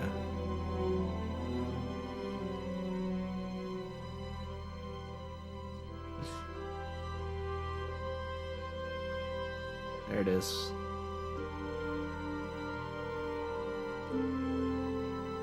Very sad rendition of the family theme there. I think Amanda spots the eggs right here as the music runs out. Yeah.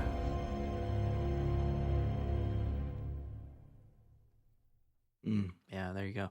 But I won't play the entire other version because it's kind of just all over the place and a lot of stuff we haven't gotten to just yet. But Bone Man Ben, like I said, it focused on Udesky and Nash and Cooper. This parts of this moment here.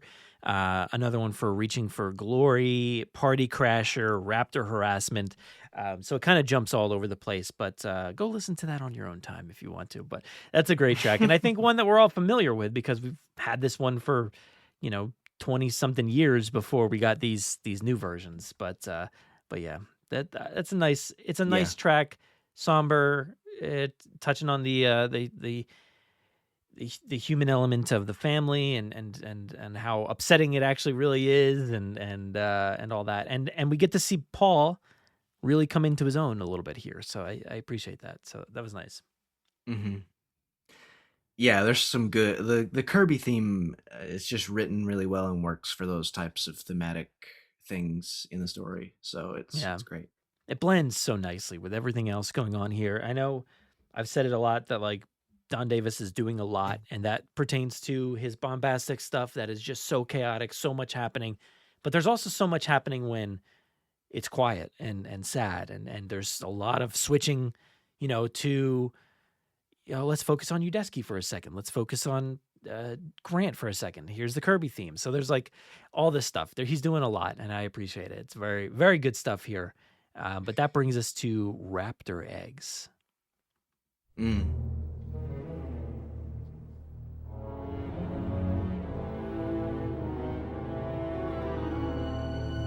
More Star Warsy sounding stuff.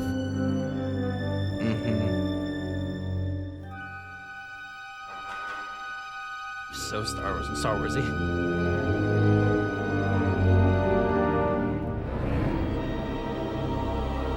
More of this raptor texture of the orchestra, the chorus, and chilling strings. Yeah, you know the egg nest is there, so. Yeah. Ooh, definitely now. Ooh, yeah.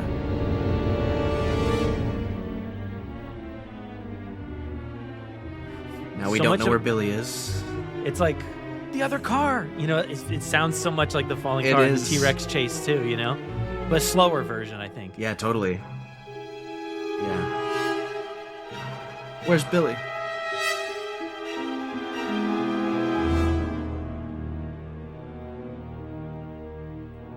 Don't do that again. If I lose you, it's just me and the damn tourists. I can't tell if Grant is like a good guy or just not nice at all to anybody. Like, Well, Billy's like, sorry, but then Grant's response is like, if I lose you, like I don't want to lose you. yeah. So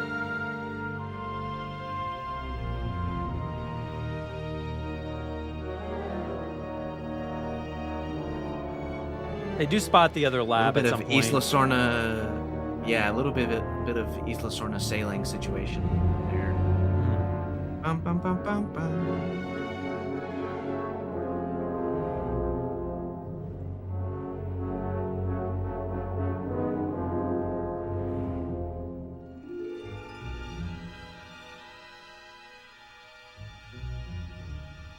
Yeah, they're all like going down to the lab and kind of walking up on it and entering the building there.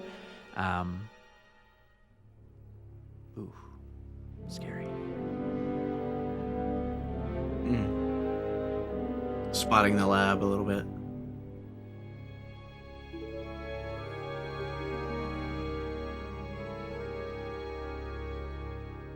And you can hear something here in a second.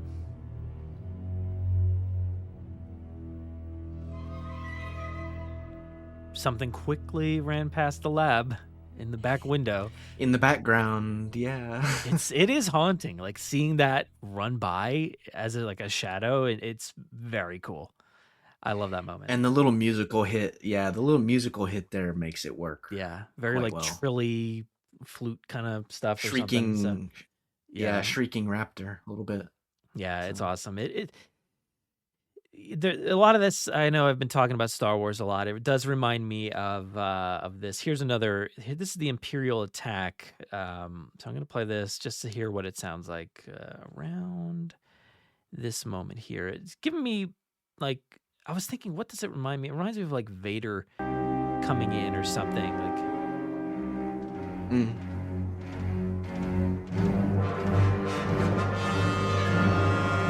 that kind of stuff.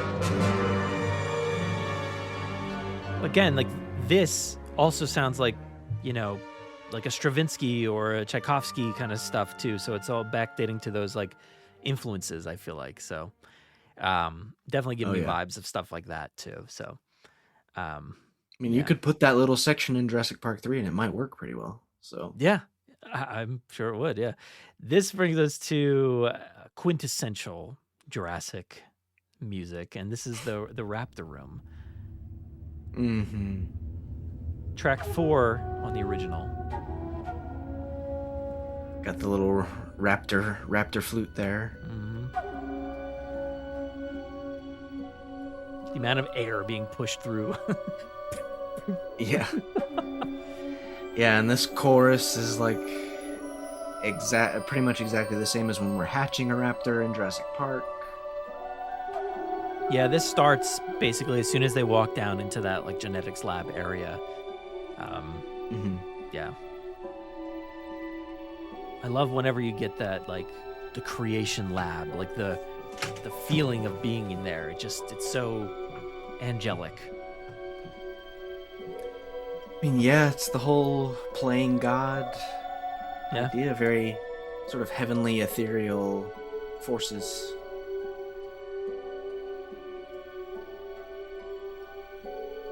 Get some brass here in a second. Oh yeah. Well, Amanda's gonna spot that raptor. Right here. And the tour moves on. The tour moves on.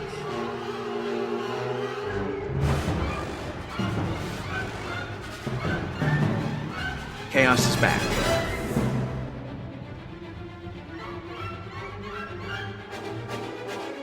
It's got that momentum of the end of Jurassic Park, like keeping that moving. Yeah.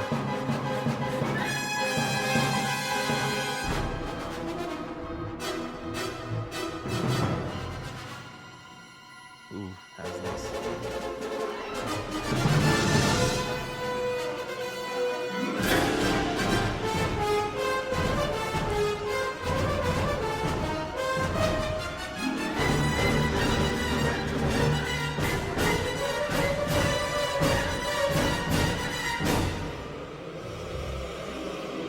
Really Raptor's creepy. looking up at the gap. Yep. Yeah. It's telling you how smart it is. That choir's awesome sounding.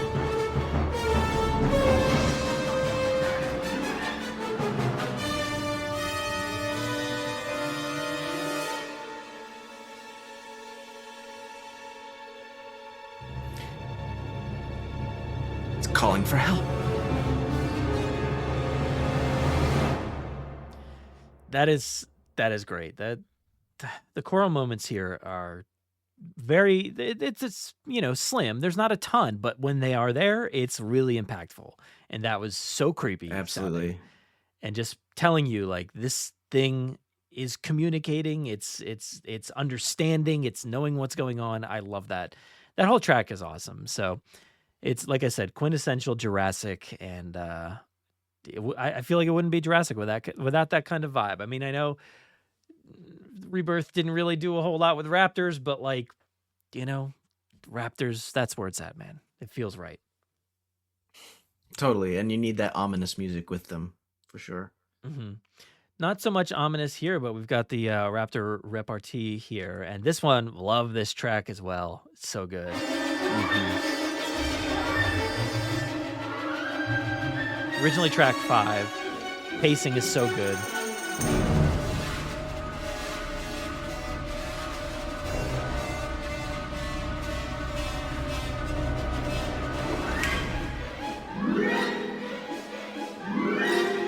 Into the herd.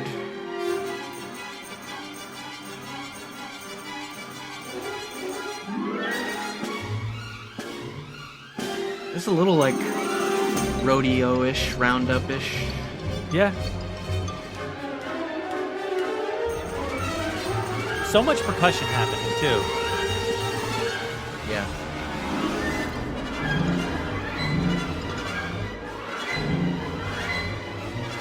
Reminds me a little bit of when Owen is wrangling the Parasaurolophus when he gets the rope around it.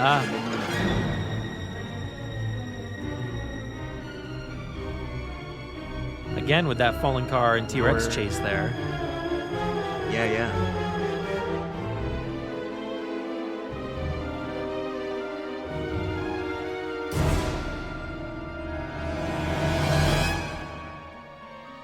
Udesky.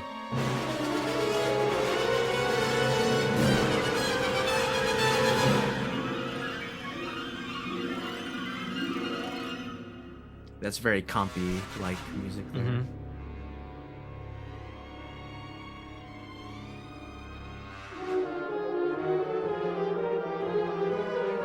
More of the fallen car.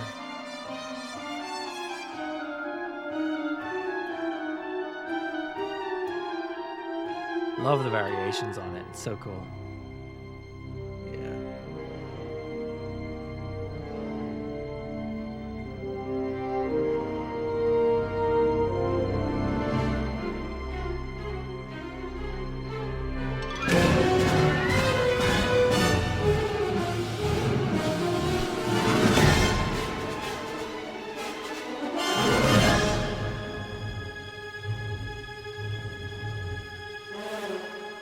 There's a cool moment coming up. They set a trap.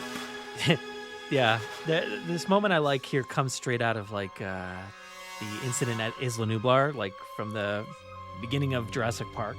It's very quick, but it's like it's coming up here in a second. You should be able to hear it.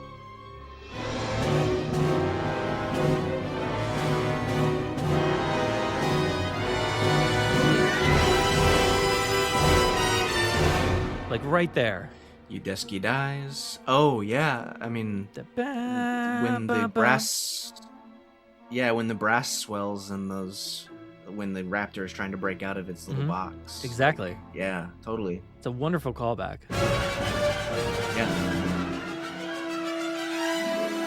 That too from the maintenance shed, I think.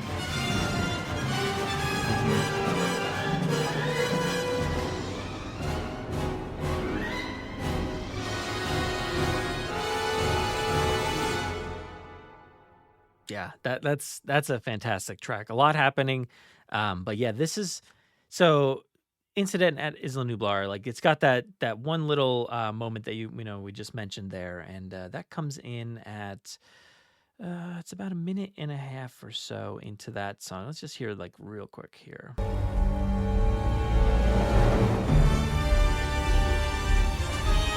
Right here.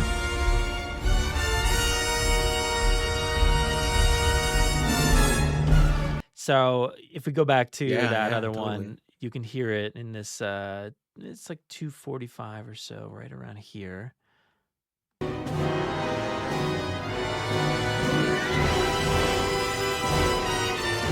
Like right there, right at that end, the tail end of that. Yeah. And then comparing it to the T-Rex rescue and finale. So we're going to cut all the way to like close to the end of this song. It's like 6 minutes or so in, just to hear this.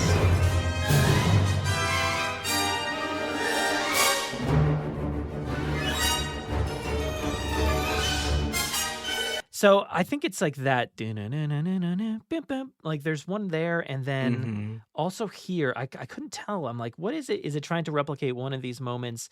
But you've also got the maintenance shed. They kind of do that same thing. Around 3:20 here, and I'm gonna start it here.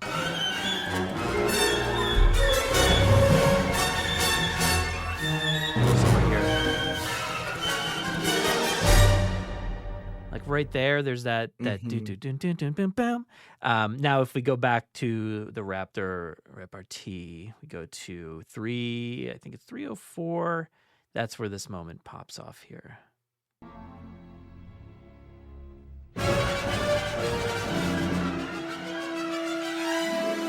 That right there, that like that rising motif there, I really, really dig that. That sounds so cool.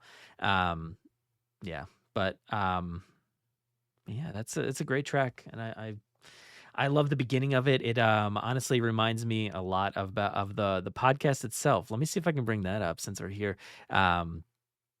It reminds me because a lot of these tracks that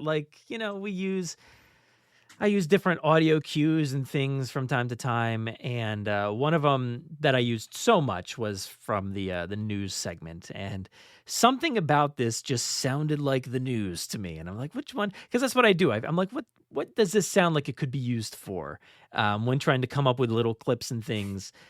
So here is the news intro. Let me just play the beginning of that. 18 minutes and your company catches up on 10 years of research. That's just me. access and security. These pictures were taken in hospital in Costa Rica 48 hours ago. I don't want to jump to any conclusions, but look. Boy, my head being right all the time. Today, I guarantee it. So I just can't help but think of that stuff, and I know it's more personal than anything else, just because I've heard it so many times while editing and cutting these episodes that I can't help but hear that every time, and just kind of like when you like for so many years, like I think it was this track. Let's see, like Journey to the Island, just reminds me of the beginning. Hello and welcome to the Jurassic Park podcast. Like that to me, like that's like the score that I use underneath all of these different moments of the movies. I can't help but hear myself or hear things that I've edited into the movies. So that's gonna confuse somebody 2 hours in. Yep. But anyway. That's just my own brain comparing things, but yeah, there is an album version of that. Like I said, it was originally track 5, Raptor Repartee, and it kind of cuts him in and out there, and it actually does Eric to the Rescue, which is the next track here, and let's take a listen to that.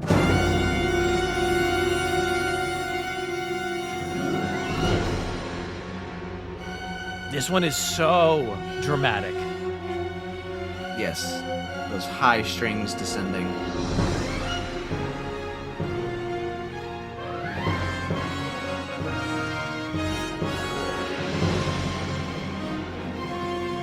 Heroic brass.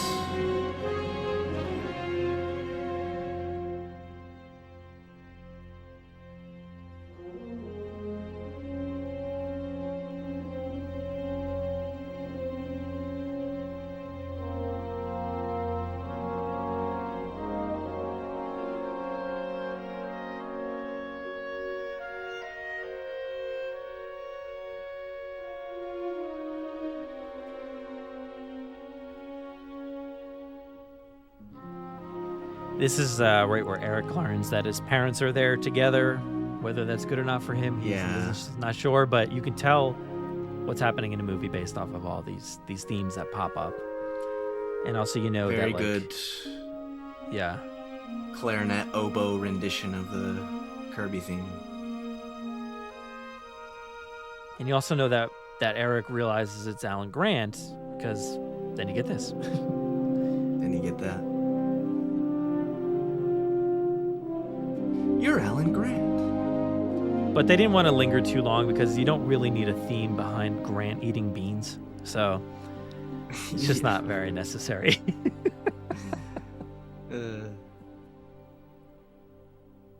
I liked your first book better. You liked dinosaurs back then.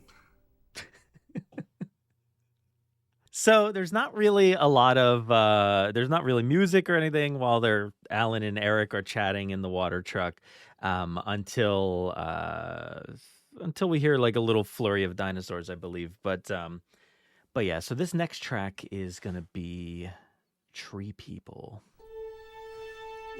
Compies. Yeah, compies.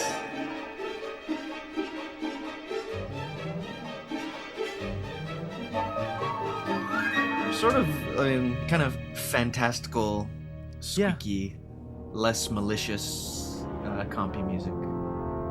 So this kind of... there's a little Lost World theme there. Oh, yeah. It's something about this tone that we're getting, whatever he's telling us in this music here, it's so majestic, and it's different than I feel like it kind of feels like its own island theme in a lot of ways. It shows up whenever you see dinosaurs roaming around or just the island itself. So it's kind of interesting. It's not necessarily a theme, but it's just kind of like a vibe. Yeah, it feels reminiscent of the Lost World for me when it's going like it's sort of tweaked and twisted, and then you get the Kirby theme on the oboe here, very sweet, very heartwarming. Yeah, I love it. There's so much like grace and strength in what he's doing with the family themes and stuff. Yeah, and this is really nice. Yeah, this is French horn. I would consider this like what the B version of the family theme or something like that. So, Yeah, like the full version. Yeah. mhm.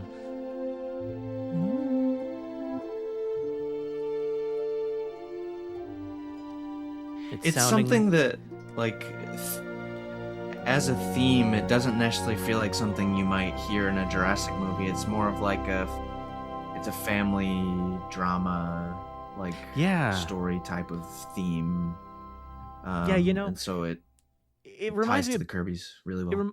sorry, it reminds me of like Back to the Future a little bit. Back to the Future 3, there's like I guess it's like the third films for some reason that one feels very like just family drama music and I've always thought that about that movie too in the beginning of that movie, and it's kind of got that same vibe here where you just feel like, oh, this is different. This is nice. And I mean, there's been interviews about this from Don Davis about like, oh, there was nothing like relating to family themes or anything like that really in the first two movies, so had to kind of come up with their own thing there, and it's beautiful, man. It sounds so good.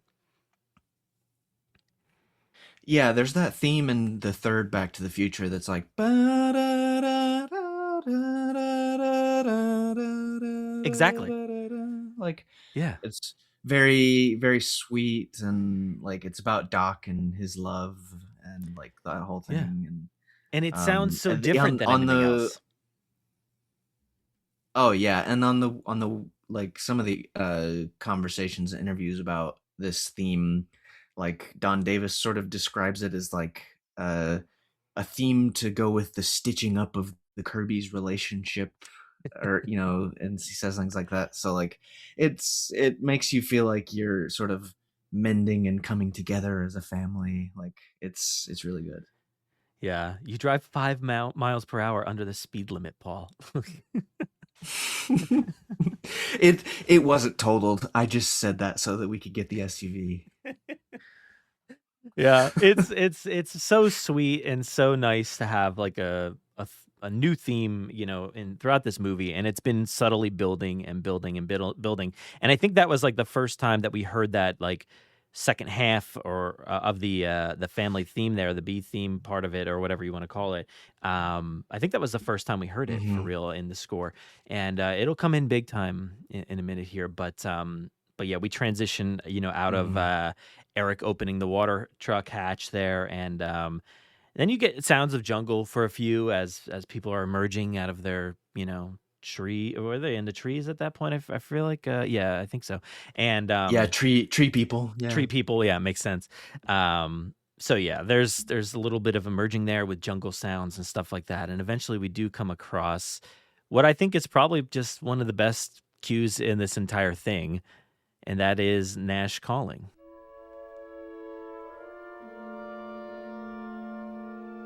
Yeah, this is like my favorite cue from the whole score. It's so, again, just strong. It's got that strength, and it's a bit sweeping and romantic sounding.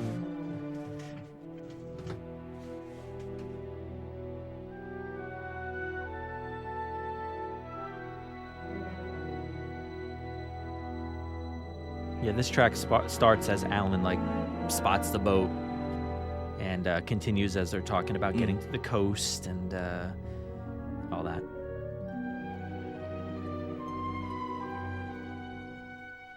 Love that. Very inquisitive, and it's a cool vibe.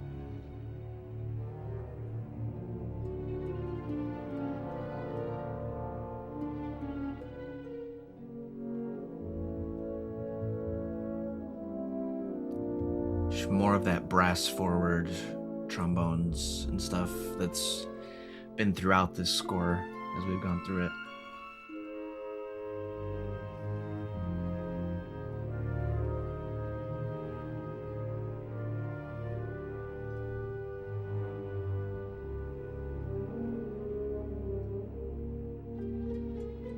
Very pensive, like I'm waiting for something to happen here. It's something happen. Come on, Yeah. please.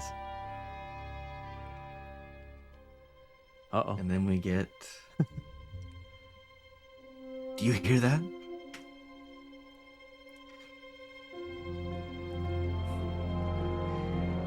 It's the phone. It's that stupid phone. How do you know? It's like the family theme is Kirby trying to Peyton Top gather. Plus in Westgate.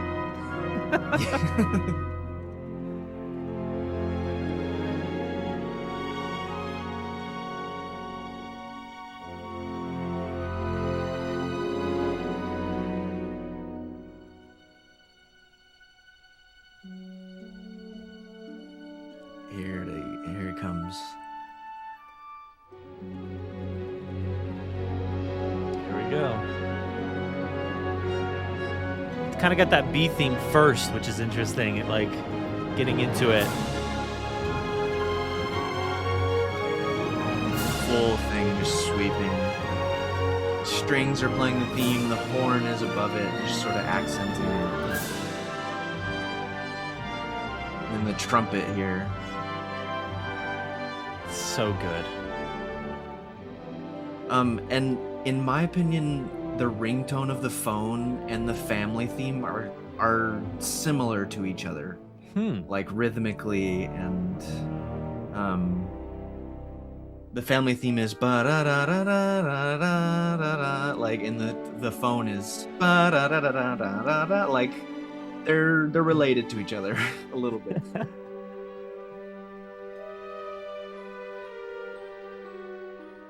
I loaned it to Nash. He must have had it when he... Yeah, they start to realize. Something off in the distance. I love that. That is Then you such... get the ringtone right there.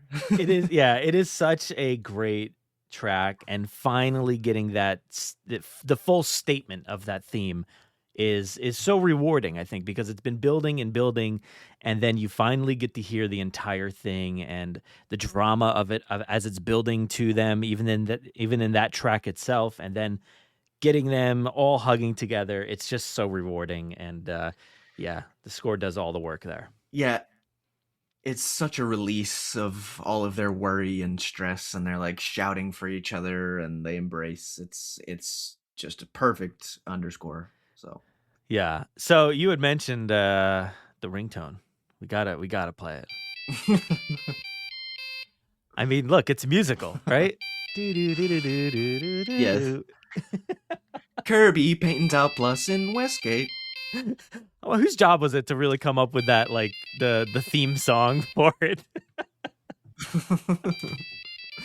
I mean, you can just imagine an early 2000s like janky commercial, like Yes. Kirby Paint Out Plus in Westgate. Like, I really wish we got like an awkward commercial from like Paul and family, like at the store, just one of those like handheld, like old commercials. Oh, it would have been so good, Yes. It would have been great. Paul Kirby here. If you come and visit us at Kirby Paint and Tile Plus in the Westgate Shopping Center in Enid, Oklahoma, if you're ever doing a bathroom or a kitchen and you need tile or resurfacing of your floors or the linoleum on your walls in your bathrooms, you can come to us and we'll give you a great Dino deal. Oh my God, yeah, I love it, and it needs that awkward energy, that like all those commercials always have. They're so funny, but yeah. So that's an iconic ringtone, and it's just an iconic moment in the movie. And would that have ever worked? Would we have ever been able to hear it through the stomach of the Spinosaurus? Probably not, but doesn't matter. It's still as cool as ever. I love that moment. It's an ear-splitting ringtone, so powerful that it penetrates 6 or 7 layers of flesh and viscera and skin. So yeah, that is powerful. Satellite phones, man. I don't know. Who knows what they're capable of? But but that does bring us to the party crasher of this situation, and that's the title of that track as well, Party Crasher. Oh, just complete bombastic again here. Mm-hmm. Woodwinds going up and down, the brass going bam, bam, bam, bam, doing the Spinosaurus thing. Yeah. It This one starts right as soon as Nash calling had ended. It's the chaos of that Spino chase and the family being safe behind the doors and everything. So, Or so they think. or they say, yeah.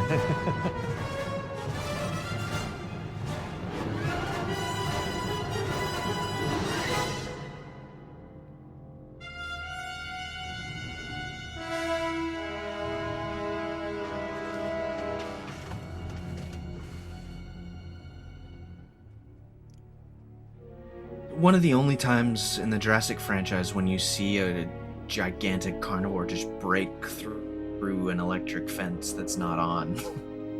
So. And that fence is no joke, dude. That fence is not what the T-Rex had to deal with. Yeah. This is a full, like, just steel, like, bars and stuff. Not just wires, not just some little wires the T-Rex had to deal with. Oh yeah, you're getting your jab in on the T-Rex. T-Rex never could have broken through that fence. Never. Spinosaurus. No, not at all. A lot of bad vibes in here. Mm-hmm. Hey Grant, can I get my bag back? Yeah, I was gonna say this is when we discovered the stolen raptor eggs.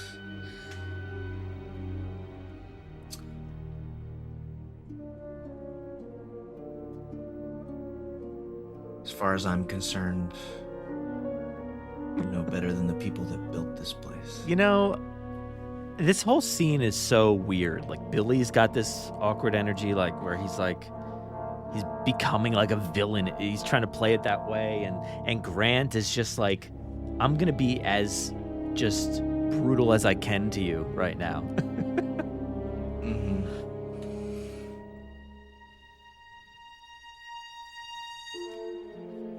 Hesitating. Hanging them out the window. Yeah. What are you doing? Those things are after us because of those.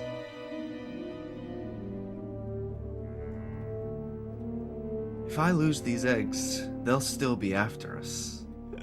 What if they catch us with them? What if they catch us without them?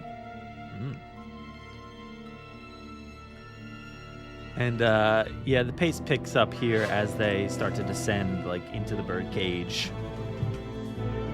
Mm-hmm.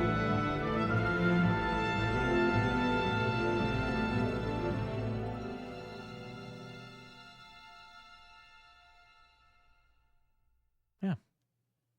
Nice. That one was originally, there were parts of that in Bone Man Ben. I think like towards the end there was some stuff, but Bone Man Ben is all over the place. That track is like completely wild.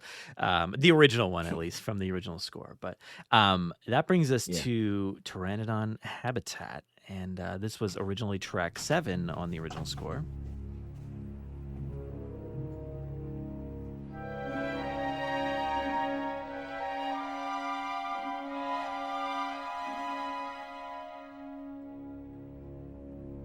Again, this That is little one that woodwind just string continues. thing. Oh, yeah. Yeah.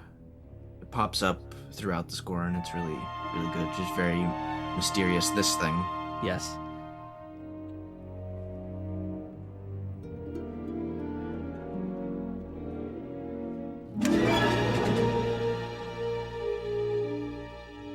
That's when the stairs break off, if I'm not mistaken. Paul Kirby goes,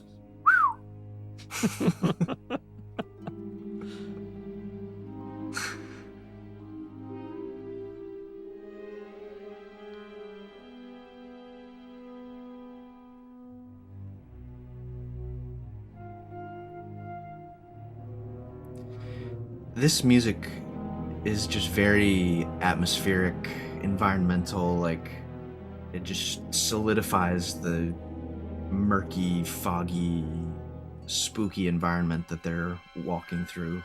Mm-hmm.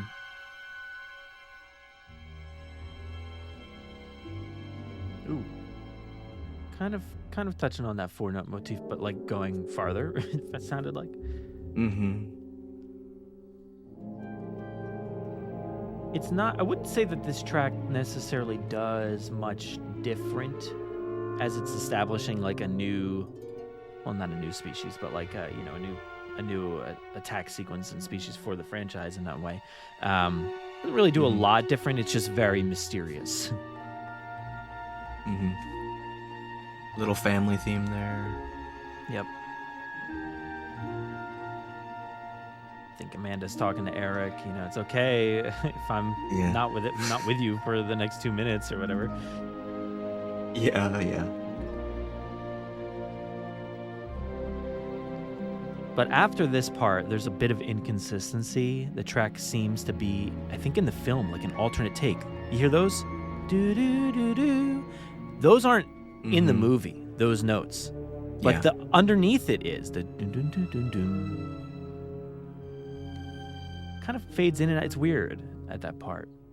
And then right here, this is not in the movie at all. This rising tone. This is Grant's grabbing like the bird poop and all that stuff. Oh yeah. It goes into this, which we'll talk about in a second here, but it goes into something different. It's a bird cage. Yeah, so it's weird that final like 20 seconds or so is not in the movie, and they just go to this. I'll play this is straight from the movie, so I think I can manage the next 2 minutes without you. Right, we're all together now. It's the mark of a good theme that you can just throw it in the middle of this cue and it still works. Yeah.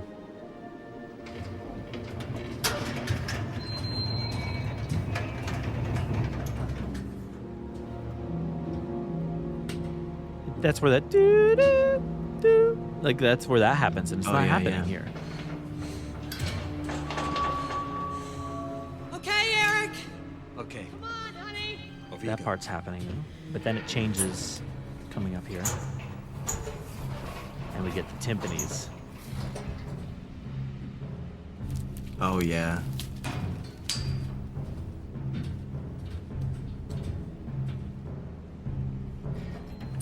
Very primal. Almost like the steps of the pteranodon.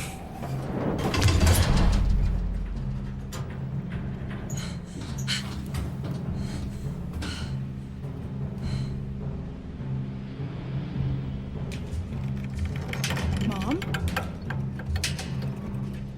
Oh my God. What is it? It's a bird cage. It's a bird For cage. what? Birds. So that continues into the next track there with tiny pecking pteranodons. But it's weird that timpani part is not anywhere on this expanded score at all. So I don't know where it comes from. Is it something that was recorded by, this production? I don't know. Is it something that they just, some cue that they picked up and just threw into the track? Is it like, pre-recorded stuff or what? I mean, it does have that very Jurassic vibe, and it sounds a lot like The Lost World. I actually like just to point it out. I was thinking that there was something closer, but the best I could come up with was, let's see, it's somewhere around 159 here in The Lost World. This track called Ripples. Just that vibe, this is a bit faster. Oh yeah. Back and forth. Absolutely. I was like, is there a chance that this is pulled from The Lost World? Because we knew that they used the Lost World score as like temp track or something. I'm like, so I was like scouring through The Lost World. I was like, it sounds familiar, but like maybe I'm just assuming it from this movie. Like that's why it's familiar. But I couldn't find anything that related to it directly from The Lost World. And I have no idea what it really comes from, but probably just something left on the cutting room floor there. But it's interesting that it's nowhere to be found. Yeah. My guess would be that like maybe the cue originally or this cue or another cue originally had a timpani line like that, and like they recorded it separately or solo by itself, and they had it just to drop in if they needed to from something else, or like so it would be pretty easy just to grab a timpani line like that. But sure, yeah. I think I read somewhere, I don't know where, let me see if I wrote down the quote here, but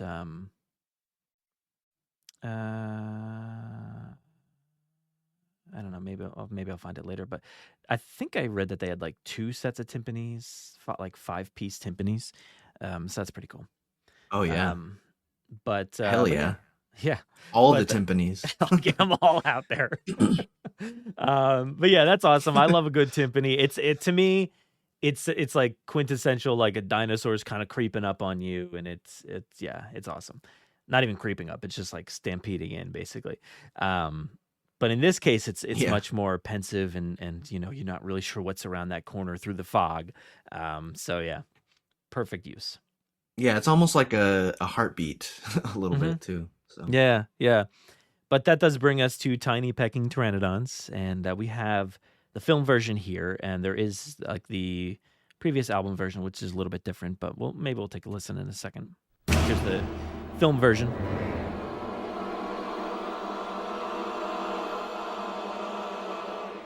got some good chorus there.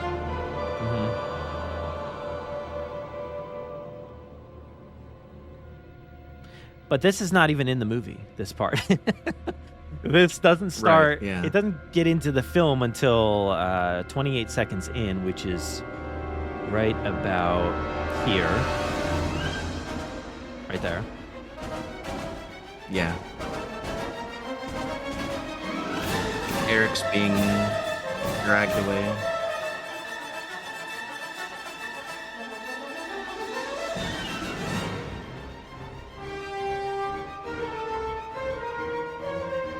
That weird piano back There's there. some good stuff. Oh yeah.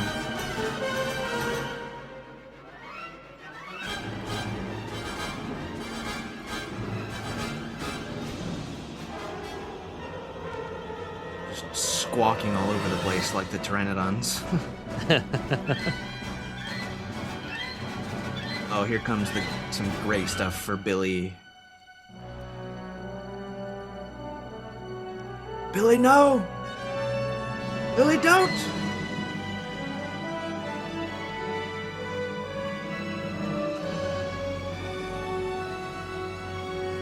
I love the snare drum coming up next here.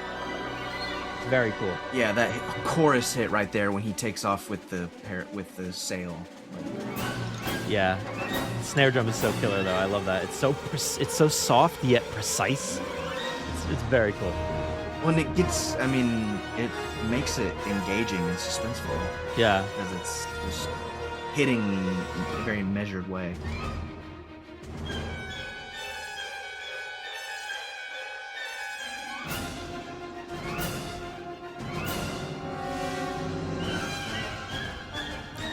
I think that was probably the suspense where Paul almost falls off the edge of the bridge there. Oh yeah.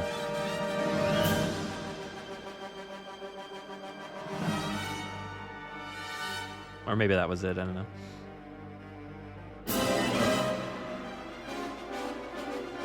This song, you can like hear the attacks, right? You can hear the strikes, the pecks, and all that stuff happening.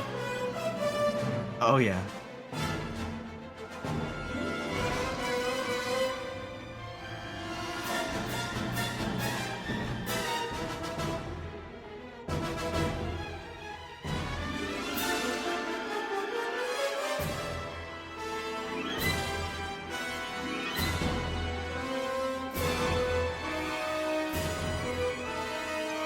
Billy's getting Eric.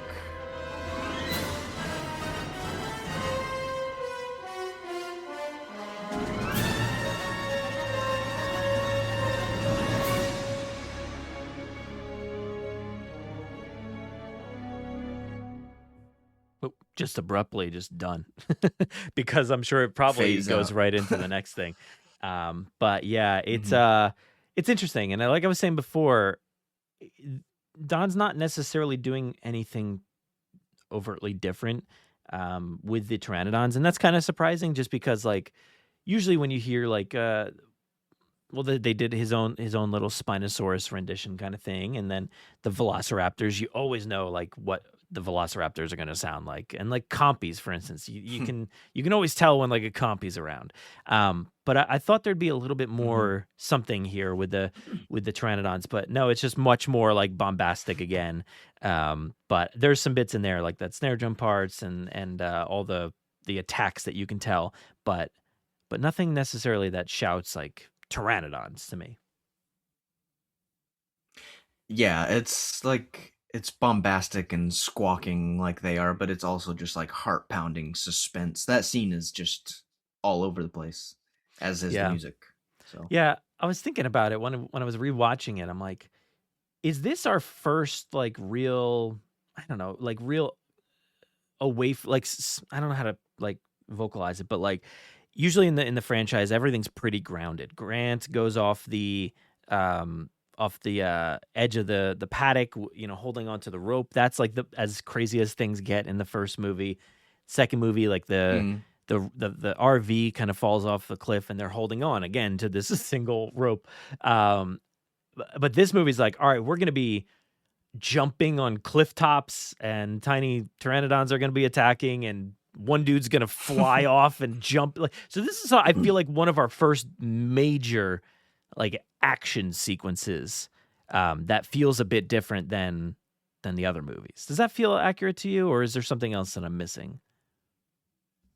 Oh yeah, I feel like it's accurate. I feel like it's plausible and believable, at least for me. Like Billy seems rugged and experienced enough to sort of, in a moment of adrenaline and necessity, like perhaps he can sort of pilot a sail over there. Like, but then like Billy's young, like he gets Eric, and then immediately like the pteranodons come and slash it. Which I think they would do because they're attracted to it and it's red, and so like and then things don't end well for Billy there. But no, he dies. Yeah, that's it. But the original score version is a little bit different. It cuts out like a few seconds in the middle and then goes into like the raptor eggs sequence. I think we've already done that, right? That was that was before. Yeah, that was where was that? Oh, that was like after Bone Man Ben. So that was a while ago, or maybe it wasn't. I forget. But this brings us. I'm gonna skip over that since we don't need to rehash that. But let's go to a really good track here. This is Billy Oblivion. Love this one.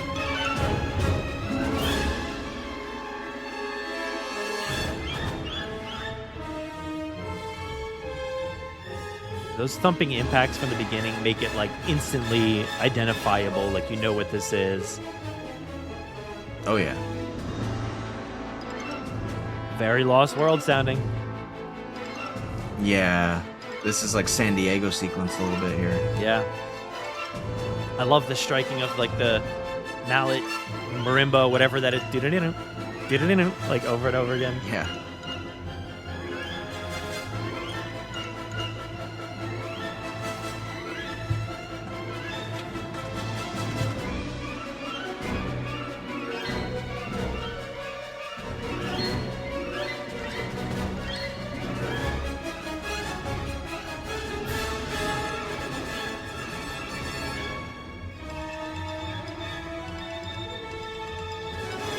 More of the vibraphone marimba stuff.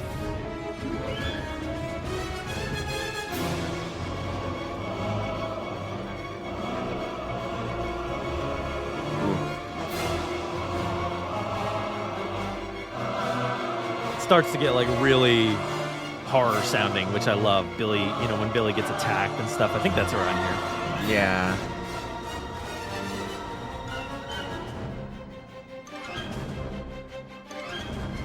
More of that Lost World stuff.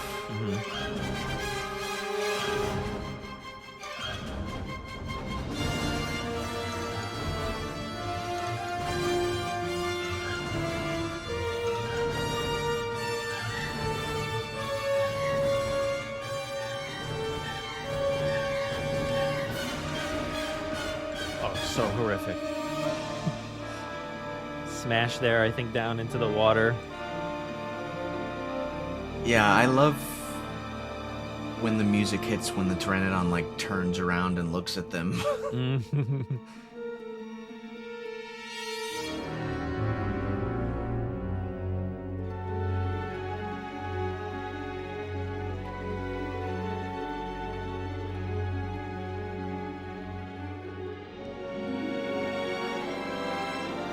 Bit of that like island majesty again. It's just there again. It's just so good sounding.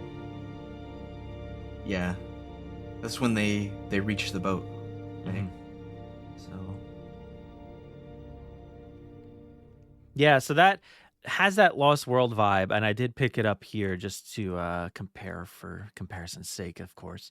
Right here, this is the cue monster on the loose.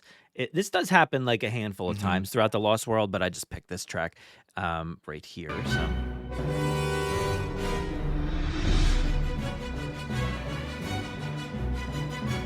yeah, It's very similar.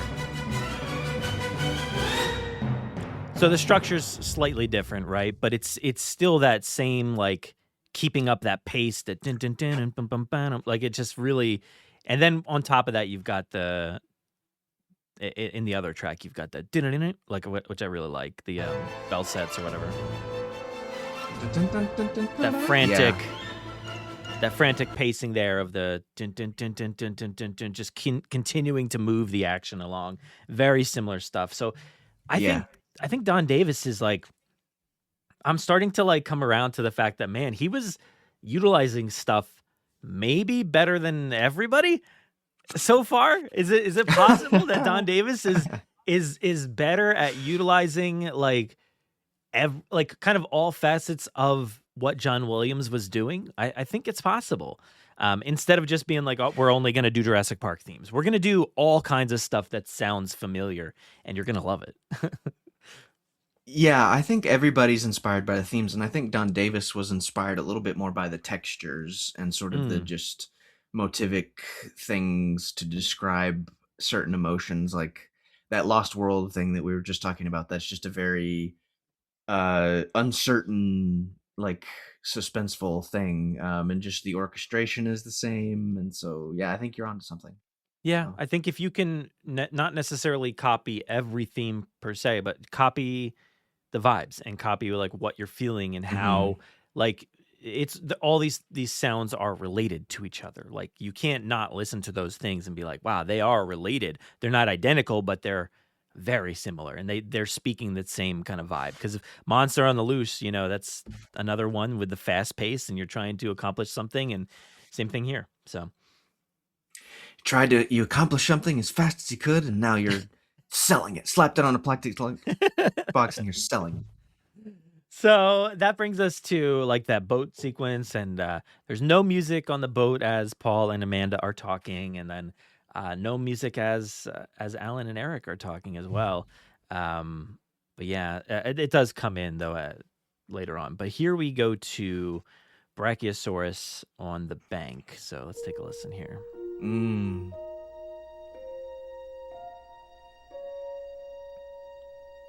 I love that intro vibraphone kind of sound.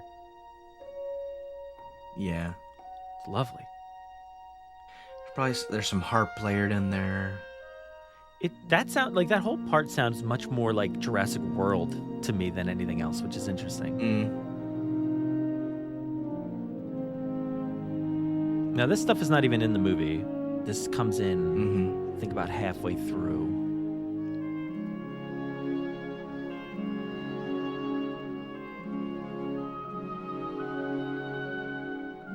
Jurassic Park theme on the oboe there, really sweet. And then some variation on the theme here on the end by Mr. Davis.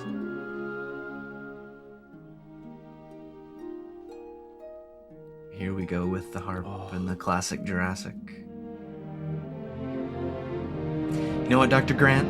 I think Billy was right. What was he right about, by the way? He wanted to be an astronaut and not an astronomer. Oh, okay. So.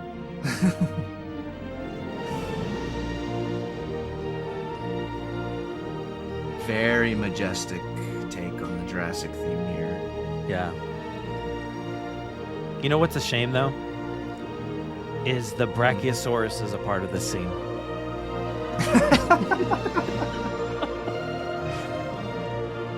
The chorus on the end here.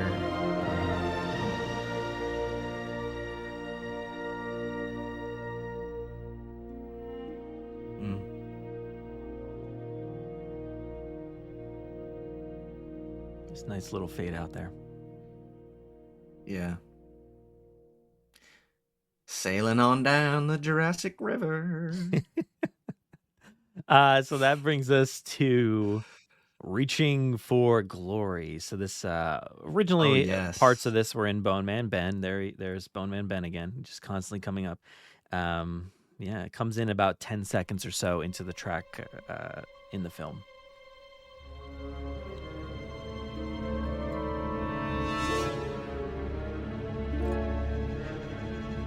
Bum, bum, bum, bum. Yeah. Gets a little goofy sounding. Reaching into big piles of for glory.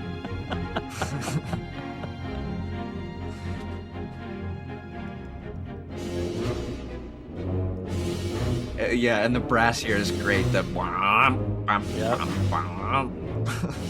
super goofy.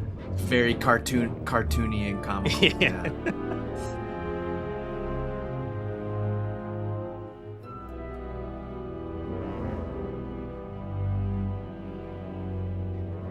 Would you like to buy a timeshare in beautiful sunny Costa Rica? So this stuff is also not in the movie, and we'll take a listen to that in a minute. But yeah, that's probably meant to be under the Ceratosaurus. Mm-hmm. Which is just like, I don't prefer to eat things that are covered in, you know. So.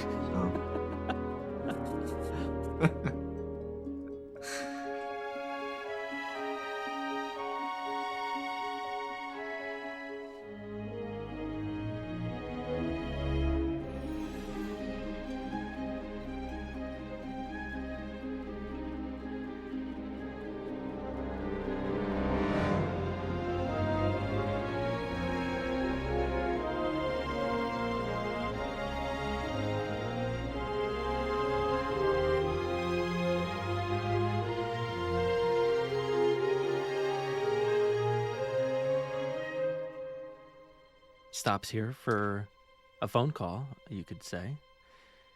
Yeah. Again, this is not in the film still.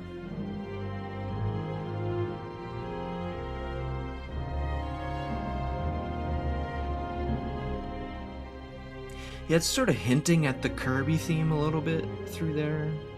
Da, da, da, da, da.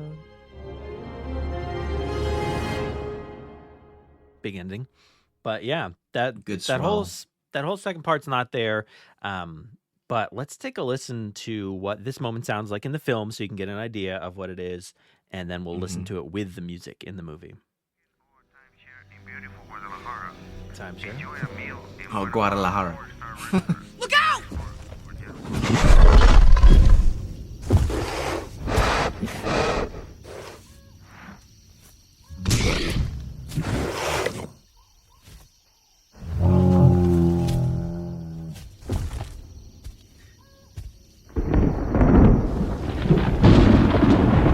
Turn off the power.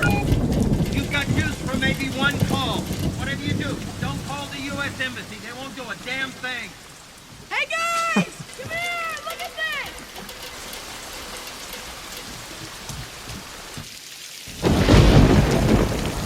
Bonitas, I'm all for Something rain must and have spooked them. thunderstorm sounds. get the engine going, Mr. Kirby. Yeah, I was gonna say just all the sound effects of the water hitting the boat. Open the throttle.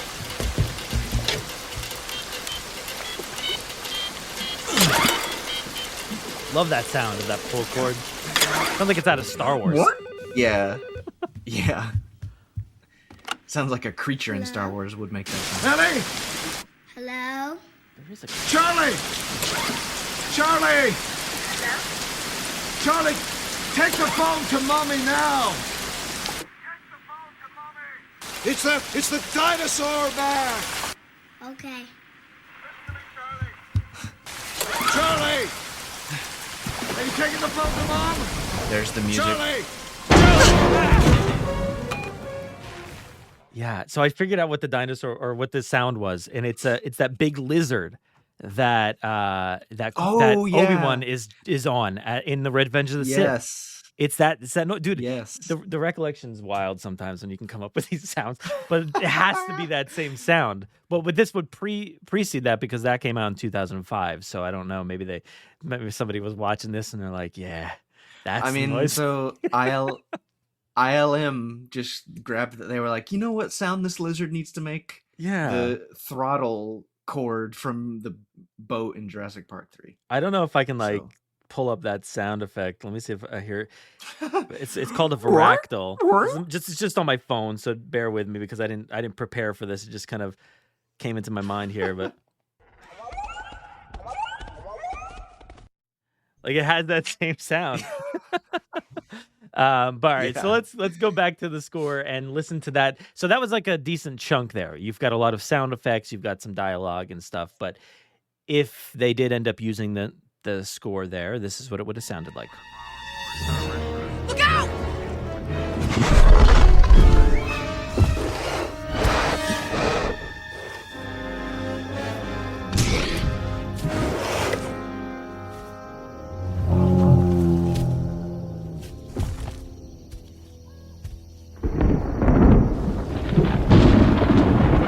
Turn off the power. You've got use for maybe one call. Whatever you do, don't call the U.S. Embassy. They won't do a damn thing. Hey guys! Come here! Look at this! I like how this. Bonitas! Something must have spooked them! Get the engine going, Mr. Kirby!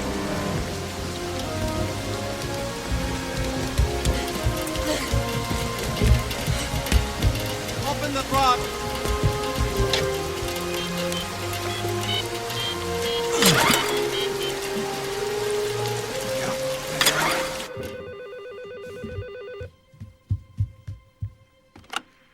Hello? Ellie! Hello? Charlie! Charlie! Charlie, take the phone to Mommy now! It's the dinosaur man! Okay. Charlie! Are you taking the phone to Mom? Charlie! And that's where the next track, River Rampage, comes in. But yeah, take the phone to mommy. Like I love that sound. Just like his voice just brings something out of me, and I love that. It's the dinosaur man. But you like I like how the yeah, I track know dips that is. down right there and everything. It's perfect. It gives them time to breathe and talk about that and hear the pitter patter of Charlie's feet as he's going down the hallway and stuff. Yeah.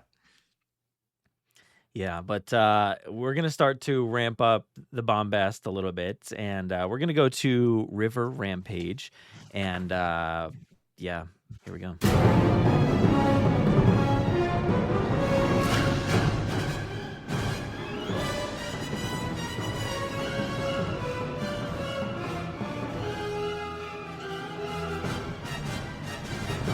Brass giving us the Spinosaurus movie. Wooden fluttering all over the place.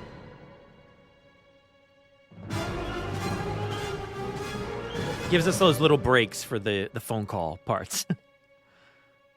Yeah.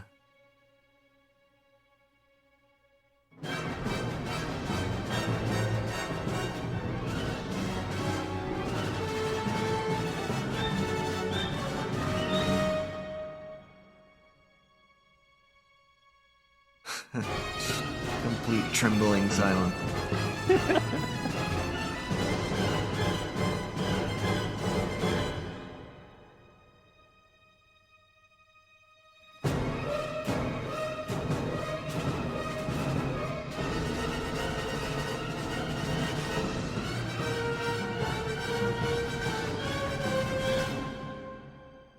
It's kind of hard to make out some of the music in the film under all of this chaos, the sound effects of everything. Yeah.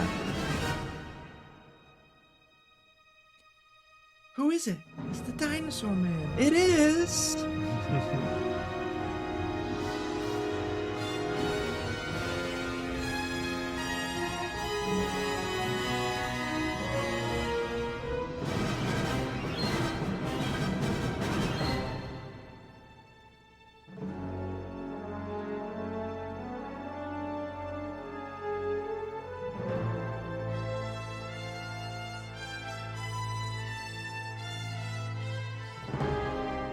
Love that. That's cool.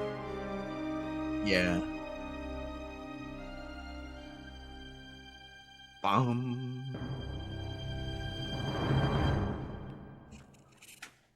Yeah. So Yeah, there- good, very dramatic little hit there at the end. Oh yeah.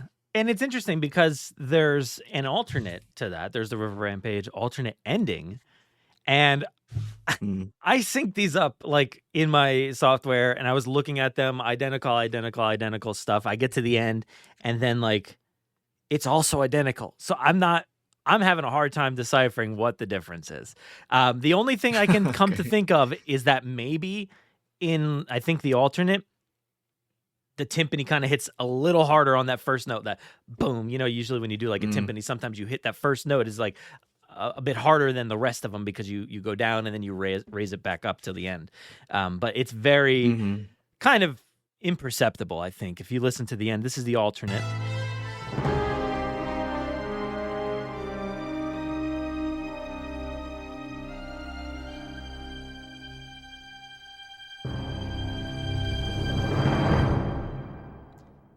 And then this is the one we just heard again. I'll just play it again real quick.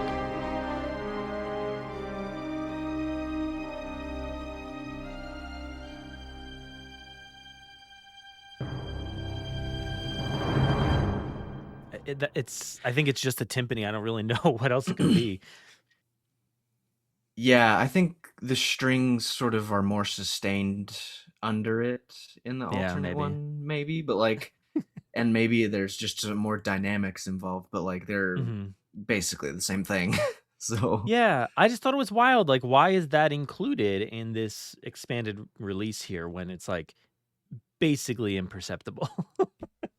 I don't know. we needed another track that said alternate on it. We So, did. We could have had that timpani moment, but instead they're like, here, you want this one instead. But yeah. I had to do it. You know, I had to do it. There's another piece of music that is embedded in that Yes, scene. there is. And hey, we gotta take a listen here because it's important. Yes. No, I think this is what they were listening to. I was trying to look them up, and there's so many renditions of Barney. I have no idea if it was the right one or not, but it's Barney. And I didn't notice, but I had it didn't dawn on me until today that like this is just Yankee Doodle. Yes. Well, it's the third Jurassic Park with Grant and Kirby family. So, You know, I have zero problem with Barney being included in this and the tension release in that moment. I think this movie benefits from some of these tracks. Like we didn't even talk about the other one where it's like, it's the dinosaur man, like that alternate track.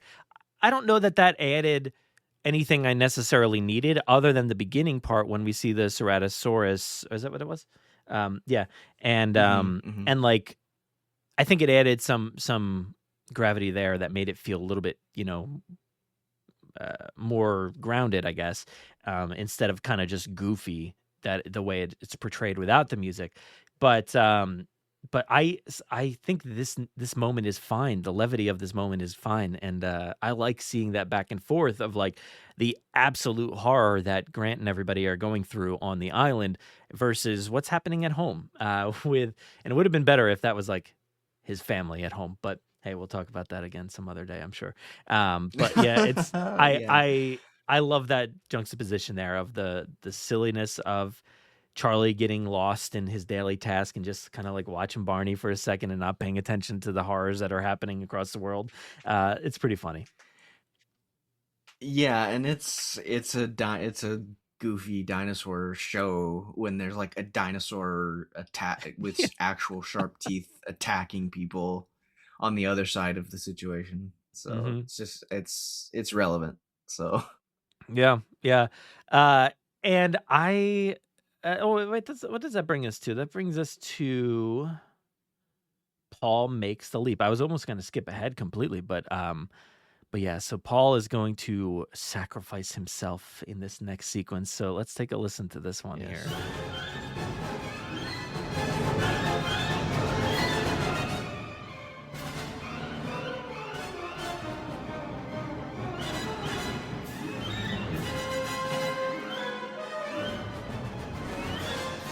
we've said it 100 times, but just like bombast.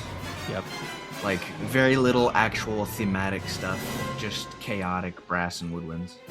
Yeah, just I said the chaos continues. It's like you could just call that the Jurassic Park 3 or Jurassic Park the chaos continues. Yeah. It reminds me a bit of the Billy Oblivion Pteranodon stuff.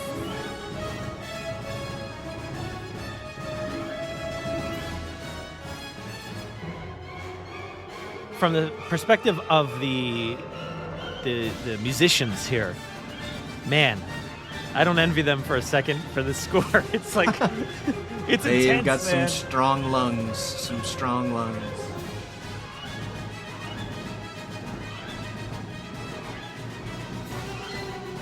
So many layers. And it's like vaguely heroic, but it's also just like so suspenseful. Like he's about to fall.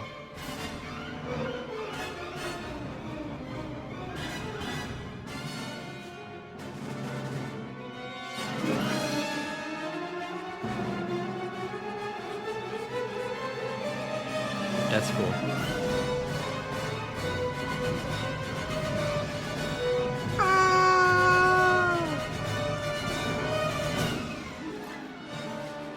Got Paul Kirby's scream ingrained in my brain.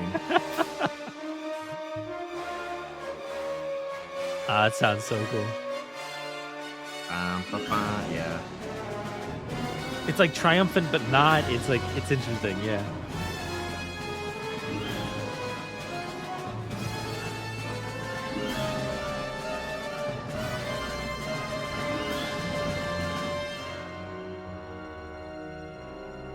Take a deep breath. Whew. It's nice to relax here, even though Paul just died in front of us. You can't leave me like this!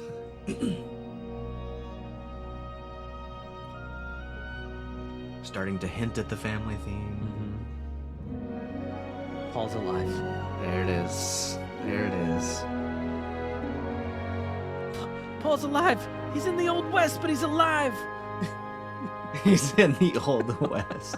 I'm just thinking Back to the Future 3 again. Well, that was Back to the Future 2, Oh, I guess. yeah. But, True. Doc's alive! He's in the Old West. yeah, so that's a nice little ending there, but just it's almost impossible to tell like what's happening. It doesn't necessarily add a lot, like you're saying. There's no textured like themes or anything. It's just kind of just a wall of sound against all of the sound effects and the dialogue and whatever's happening there. And there's a lot because it's in the rain. There's like flare shots. There's machinery sounds and mechanical kind of noises and things. There's all kinds of stuff happening. Screams burned into your brain. It's a lot. So. There's I think Don Davis had mentioned that it was like overspotted quite a bit, and I'm like, yeah, I think so, probably. But like, I don't know, what else do you do in this situation? Like, it's maybe he could have went a little less crazy, but like you were saying though, it's so layered. There's a lot in there, and it is cool. It's cool. It's cool stuff to hear. But when I was doing the listen back, and I have like the score on my phone, and I'm trying to sync things up. it was impossible to tell what was happening. I'm like, am I synced? I don't know. I can't tell what's happening. There's so much going on. So I was just like, forget it. I don't know what's happening in the film. It just happened. That's all I know. Yeah, I think every place they chose to not use the music and not use those alternate takes was a good decision. And so, Mhm. because when the music does come back in, it's just absolute chaos. So, Yeah, maybe I would have rather they use those alternate cut music moments instead of like the big action sequences, because it would have been less bombastic. I think a lot of those cut sequences are more chill. But like, I don't know. I wish I had the ability to cut the music just to hear what that sequence would sound like instead of with music. So maybe one day. But yeah. So no music here as Paul talks to Eric and Amanda about fishing and boating or whatever. So also no music. No music as Eric asks about Ellie. But that brings us to... I was putting the boat in the lake and the trailer sank. That guy wanted to knock my lights out. He did. Yeah, he did. But this one is River Reminiscence, and it's not in the film. Yeah.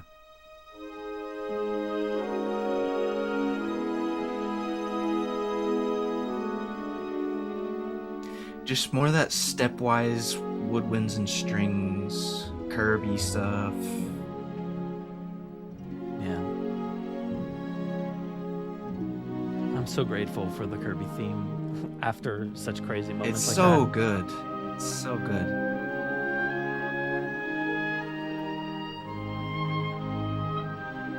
Ooh, some high clarinet there. It's maybe the high an oboe. clarinet is, or yeah, whatever it is. It's so good right there.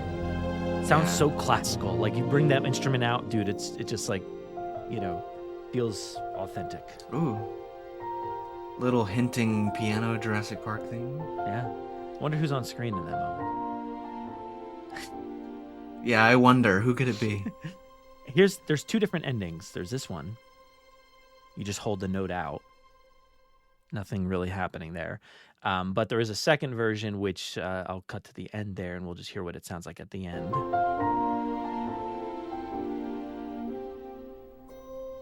The hold. But then there's this.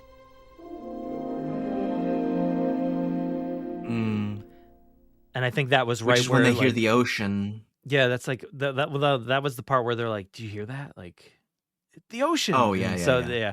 but Yeah. I cut those sequences, of course, as I do. I wanted to listen to it without the music, so here is that sequence without the music.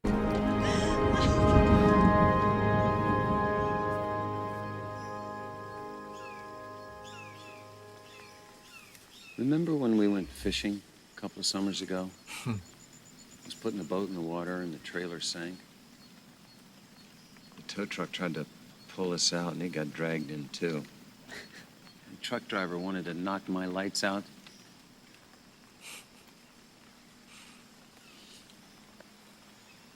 I miss fishing.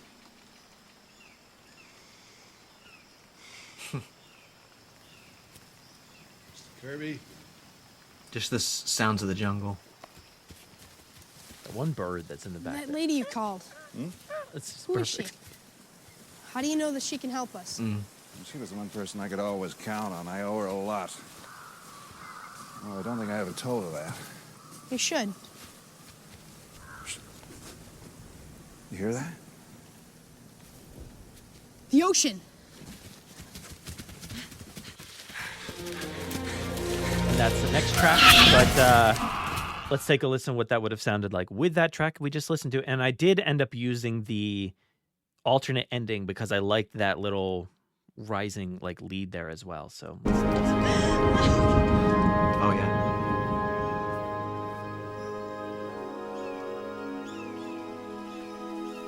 Remember when we went fishing a couple of summers ago? I was putting the boat in the water and the trailer sank. The tow truck tried to pull us out and he got dragged in too. The truck It's driver interesting wanted with to this knock my theme lights under it. out. Yeah. Because it's all like the This theme is great. Don't get me wrong, but it's almost too sweet for the dialogue.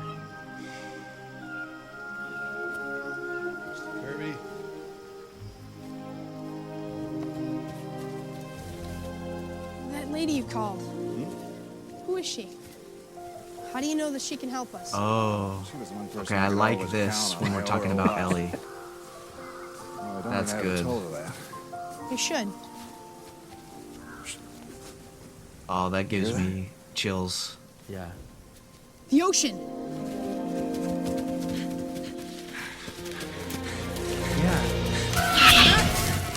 And the end, the little thing on the end sort of transitions into the next bit of music well.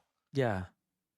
So And it's interesting that do do do do that does sound very Back to the Future coded as well, which is weird. I don't know why it keeps like popping up. Sometimes things just correlate in weird ways.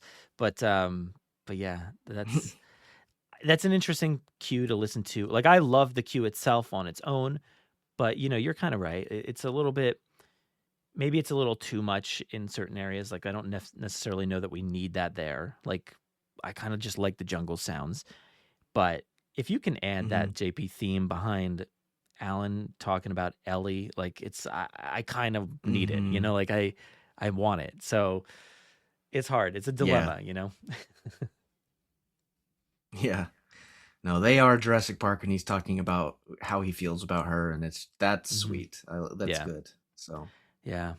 But that brings us to raptor harassment, and raptor harassment. I wrote no comments here. I have no comments about how this ties into the film or anything. So the bombast of this music just comes out of nowhere, like the Yeah. raptors just burst out of nowhere, out of the jungle. a complete flurry of sound again. And in this cue, the brass and the squeaking woodwinds and everything are really mimicking the squawking and the communication of the raptors, and it's really good. Yeah. It's a very that right physical there. sounding track. Like I can, when they're recording this or playing this, I can like feel them like really just blowing in the instruments and moving the trombones or hitting the violins as hard as possible, whatever's happening. It just sounds so physical. Yeah.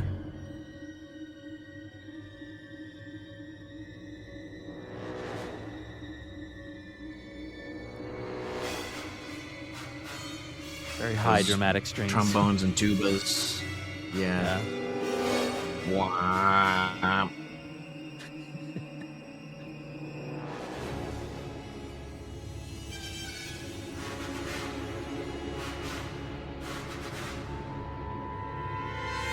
Give me the eggs. Those like that trumpet or whatever's in the background sounds so like raptor speaking. Like it's Yeah, it's also mimicking the resonating chamber. Yeah. A little bit too.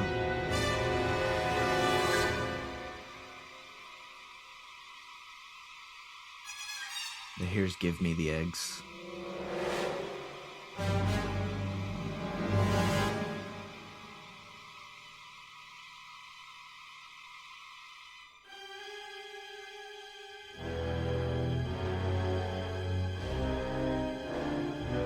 And they think they're being called for.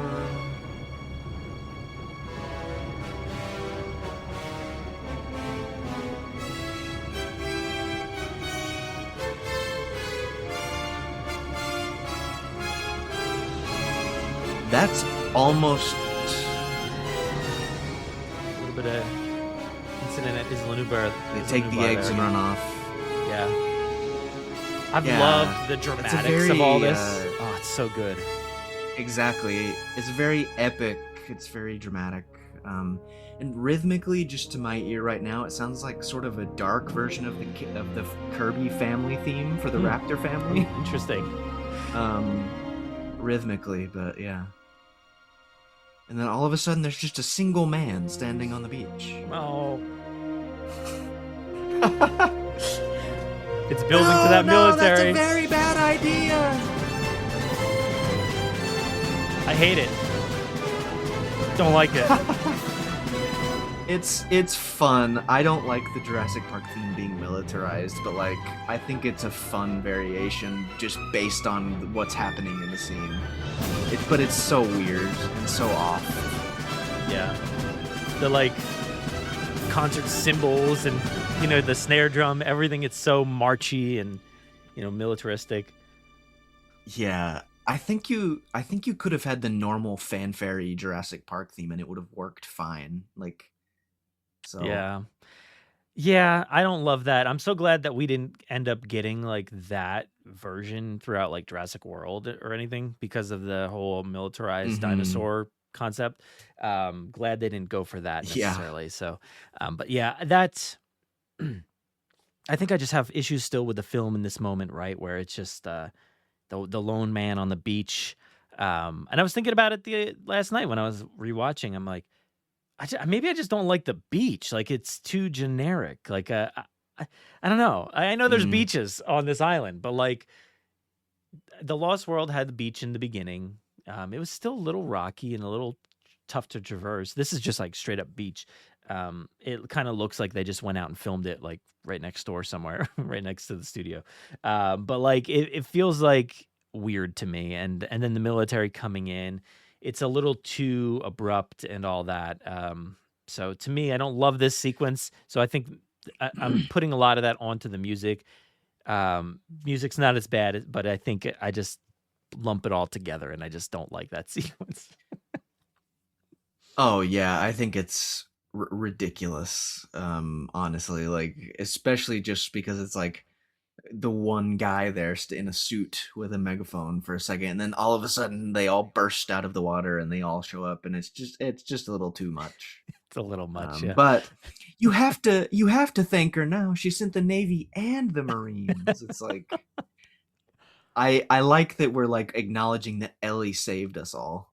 Yeah. But, how did she do that in like 45 minutes? I don't know, but probably in real time. It was very fast. I don't know, but we'll take it. We'll take it. But don't call the U.S. Embassy. Call Mark Degler. He can save you. He's the guy. So. He is the guy. Divorce him though. But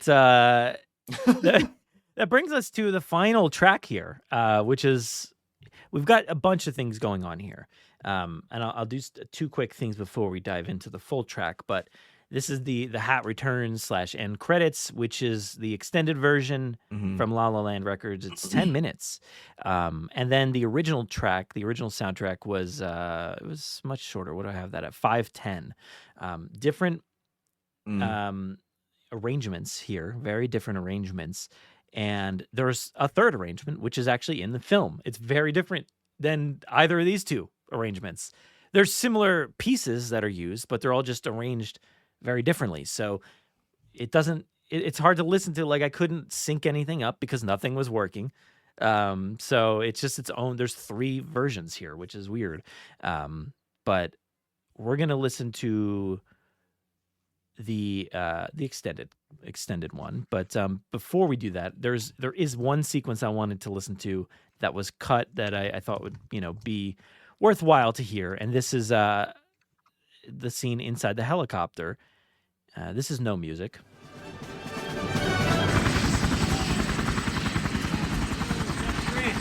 Man with you? What?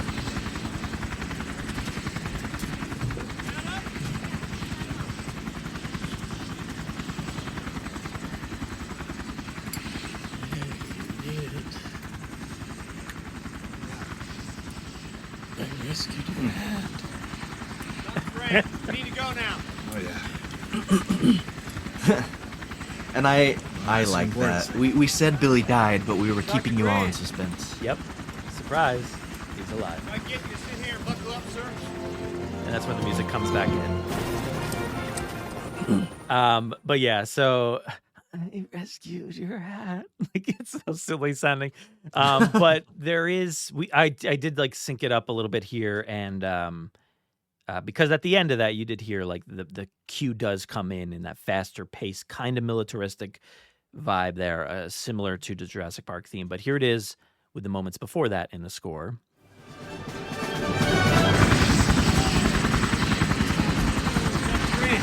Man with you? What?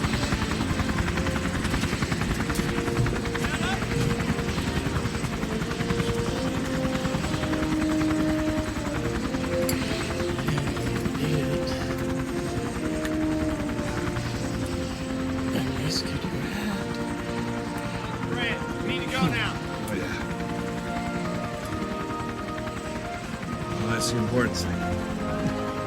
Dr. Grant. Jurassic Park theme. Buckle up, sir. And then it goes into that again. So it doesn't add a ton there, but it's nice. It's nice to hear it right there. But Grant, man, I mean, he's still kind of like a little bit of a jerk, you know, because he had this whole nice moment where he kind of wished things were different with Billy earlier on, but he's just like, yeah, thanks. At least we have my hat back. Like, yeah, okay. That's the important thing. Yeah, that's the important thing. And then he just moves on like that. Okay. Not like, Billy, I'm sorry for what I said to you. I didn't mean to say that. You are a very good astronaut. Or whatever, whatever he is. Astronomer. You aren't quite as bad as the people that built this place. Yeah, you aren't quite as bad, but you're a good mix of astronomer and astronaut. I love you, Billy. Thank you. He just didn't say anything. I was just like, thanks for the hat. But yeah, so let's dive into the full cue here. It's a long one, so sit tight and we'll take a listen.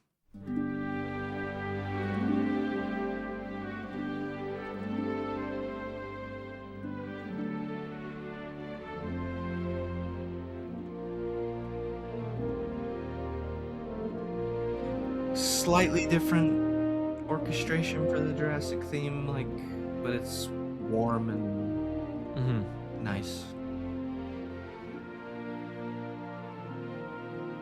Yeah, that's what I love about the Jurassic Park themes throughout this. They're not just one for ones for the most part. They're slightly different, and he does a good job at that. Then we get that A little bit of Kirby theme hint. Adventure theme. Trombones.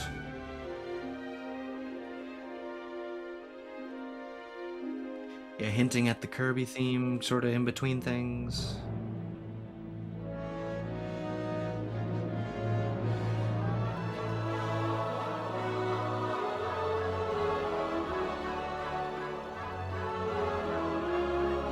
Got a chorus in there. It's really cool sounding. A lot of cool transitions as well. Some of that island stuff. Yeah. Family. I dare him to nest and eat in Oklahoma.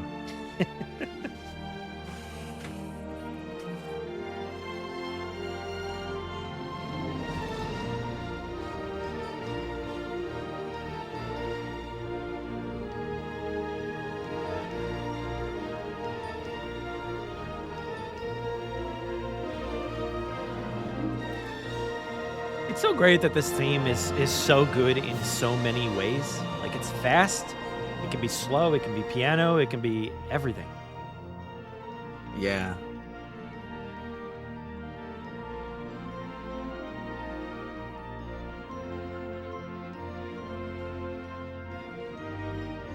Yeah, it's just a slightly different orchestration where you can go, oh yeah, this is the Jurassic Park 3 version, and it's kind of fresh and warm, and it's good.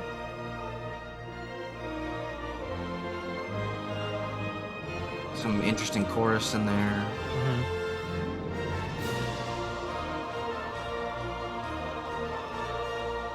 Yeah, I mean, they could have been there before, but the mix is like real loud on that choir, so. Yeah.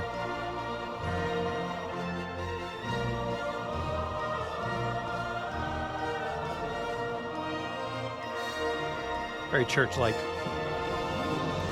Yeah.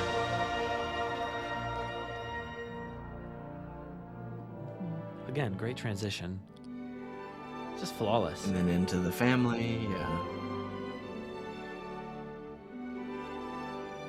It feels related to the Jurassic theme. I mean, there are other new themes in the other movies that you can transition directly into, and so like, this is one of those.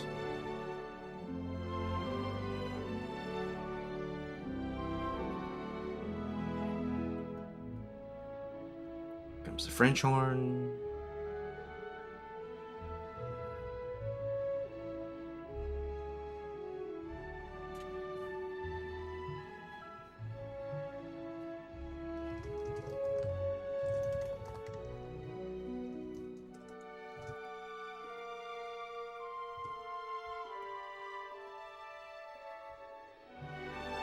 And there it is, the full theme.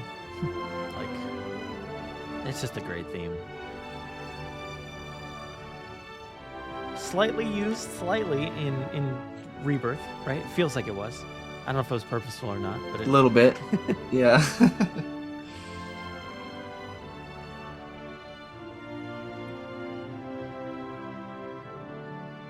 I'm gonna get something weird here. Back into the Jurassic thing. But listen to the notes here. Ready? Oh, I know. That note It's structure not is correct. so weird. No. Not correct. I was gonna mention that when it came around. I was like, the articulation and the notes are not correct there. It just, Nope. it feels so wrong. Thank you. And you know, I don't know it's fine, but like it's fine. Yeah. As like an alternate, it's fine. But like I feel like I've done a lot of looking into this, and I haven't done the full research, but I feel like people have been saying that like, well, and I've seen it in interviews that like John Williams actually gave him the original like manuscripts that he had to create these scores, and one of them had an error on it that he originally wrote this way, and that he just went with that one and didn't correct it. Here it is again, I think. Right there. It's just weird. Wow. Gosh. So if that's the case, that's so funny. But also Yeah. he didn't mess it up anywhere else, because this theme does show up other places. It's fine there. It's correct there. Yeah. I don't know what happened there. It's weird. Yeah. You don't often get this like just a solo or a couple of trombones doing the Jurassic theme like that. That's an interesting recording. Yeah. Oh, the woodwinds. Yeah. That's great.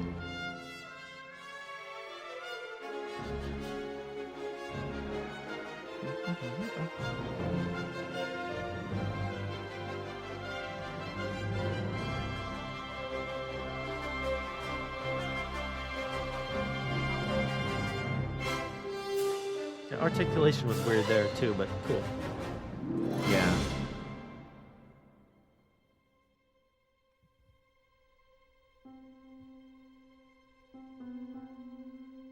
Little harp or piano.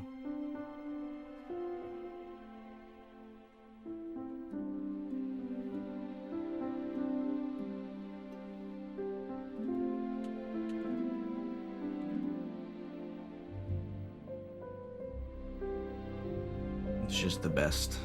Like, you can't not have this. Mm-hmm. So, And it's like, we've had it. Yeah, like you're saying, we've had it many times before. But this sounds very sweet and very different. Like, something about it is... it's in a different octave of the piano. And then you get some of the woodwinds, the oboe coming in with it here. What a perfect match, that oboe. Yeah. Again, sounds so It's classical. very human. Yeah, it's a very human voice, very sweet family themes type instrument, as we've said. But and then you get this little woodwind stuff, which is really nice. Definitely Don Davis sort of expansion here, Yeah. and then back into Interesting. JP theme. It's an interesting transition, because he didn't necessarily need to go to that JP3 style transition right back into Jurassic Park again, but he did. He gave us something different. That's cool. Yeah. And like this is like the end of the first Jurassic Park score. But then there's not as much brass, there's more woodwinds here. Yeah. Leading the charge. Which is totally It's gentle. unique.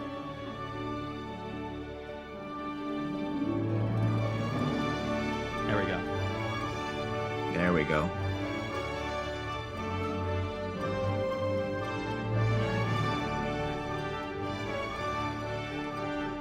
Ooh. The harp's doing something cool.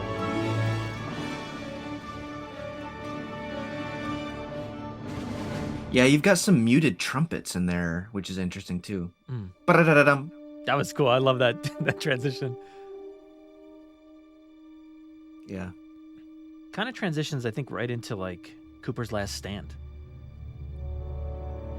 Mm-hmm.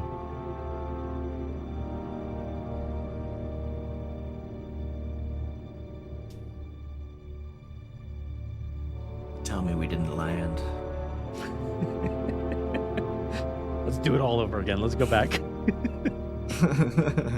Yeah, this reminds me of that moment. Yeah. But yeah.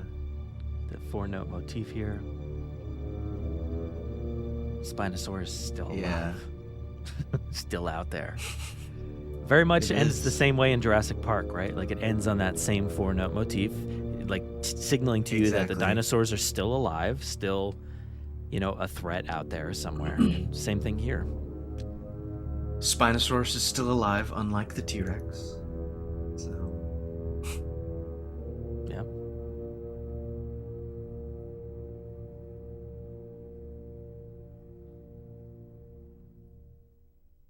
That is great. Yeah.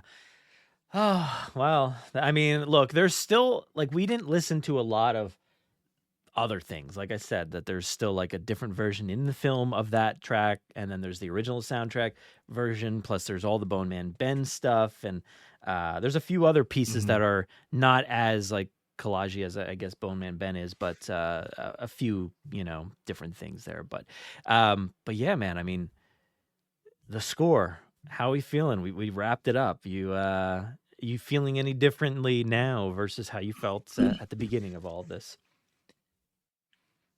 oh no, I think it's a Jurassic score, but it's a very unique Jurassic score. It does things that no other Jurassic score does with orchestration and with new themes. And no, I think it's just a very solid addition to the franchise. Very dramatic, heartwarming, but also just bombastic and scary. And so it's a great score to go through.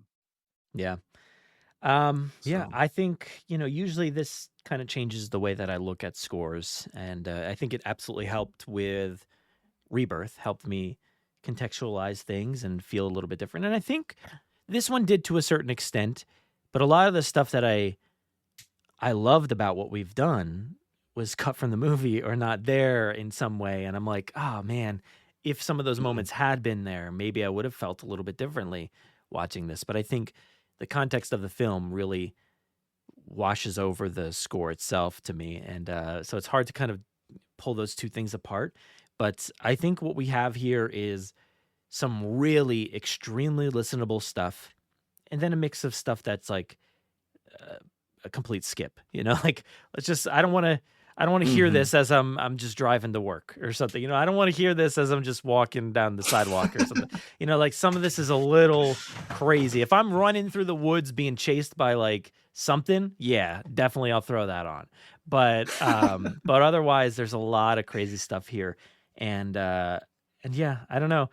It's interesting. I would love to hear Don Davis, like, you know, nowadays, like what would he say about this score and the history of this franchise and everything else that, you know, has come after him. And so yeah, it would be interesting to hear that. I don't know, but there's a lot of stuff I was looking into of what he has said in the past, and one thing was about the style, and he actually, like, I did a little bit of looking into it, so I don't have anything to pull up here, but I was looking into like the polytonal style of this all, and I was like looking into like all that kind of the way that the polytonal, like the polytonality, I guess, of everything, and the way that these different keys are kind of played over top of each other, and I think it really worked well for this score. You mentioned it before when we were talking about. I don't know which one of them, but the fact that this score is able to do some really scary, dramatic, mysterious stuff, but then kind of just instantly go right into that beautiful family theme. I think that's because of this polytonality, where it's these keys are just on top of each other, but it gives way, and it allows the score to resolve into all these different motifs. And I think it's pretty interesting. But he had Don Davis had said like he was trying to create something in the polytonal style of Prokofiev and Prokofiev, yeah. Prokofiev and oh my God, I can't say any of these. Shostakovich. And I did a little bit of looking into it. The Prokofiev Yes, one yes, was a yes. little bit more difficult. There's so much music out there, so it was really difficult to kind of cue in on exactly what he was talking about. But the Shostakovich one was actually pretty overt. I felt like when I was diving into his scores, and I looked into the Symphony Number Mhm. 15 in A major. The second movement, I think it was. Okay. It's awesome. So there's some cool stuff in there that I felt like it was like very much giving Jurassic Park 3 kind of feels, and with the tones, like the structure of all the tones and everything. Because like I said in the beginning, it just feels different. They're layering on these dissonant tones with major stuff, and it's just weird. So I think it's all because of those two composers there. But any thoughts on that? On those polytonalities? Yeah, I mean, I think it just with all of the instrument groups doing all of their own thing at times, it just creates a very attention-grabbing texture and sound. And they can all do their own things when they need to and be chaotic and bombastic, but then they can shift pretty easily into a more smooth thing when the music needs to be more that way. And so it makes the score very diverse emotionally, to be able to just flip a switch back and forth like that. And so it's good writing. Don Davis is a great composer. Yeah. So, and there's a reason John Williams chose him. Mm-hmm. So Yeah. And I did find a few more things, but this interview was actually posted on oh my God, I can't speak anymore. IndustryCentral.net back in 2017, but it was originally from SoundtrackNet back in 2001. That's what was happening a lot, whereas I was like Googling like interviews and things like that. And it was like a lot of reposted content from 2001. So this one dates back to the release of the film. yeah. And the interviewer had said the action cues are pretty intense, including one of my favorites from the scoring session, Clash of Extinction.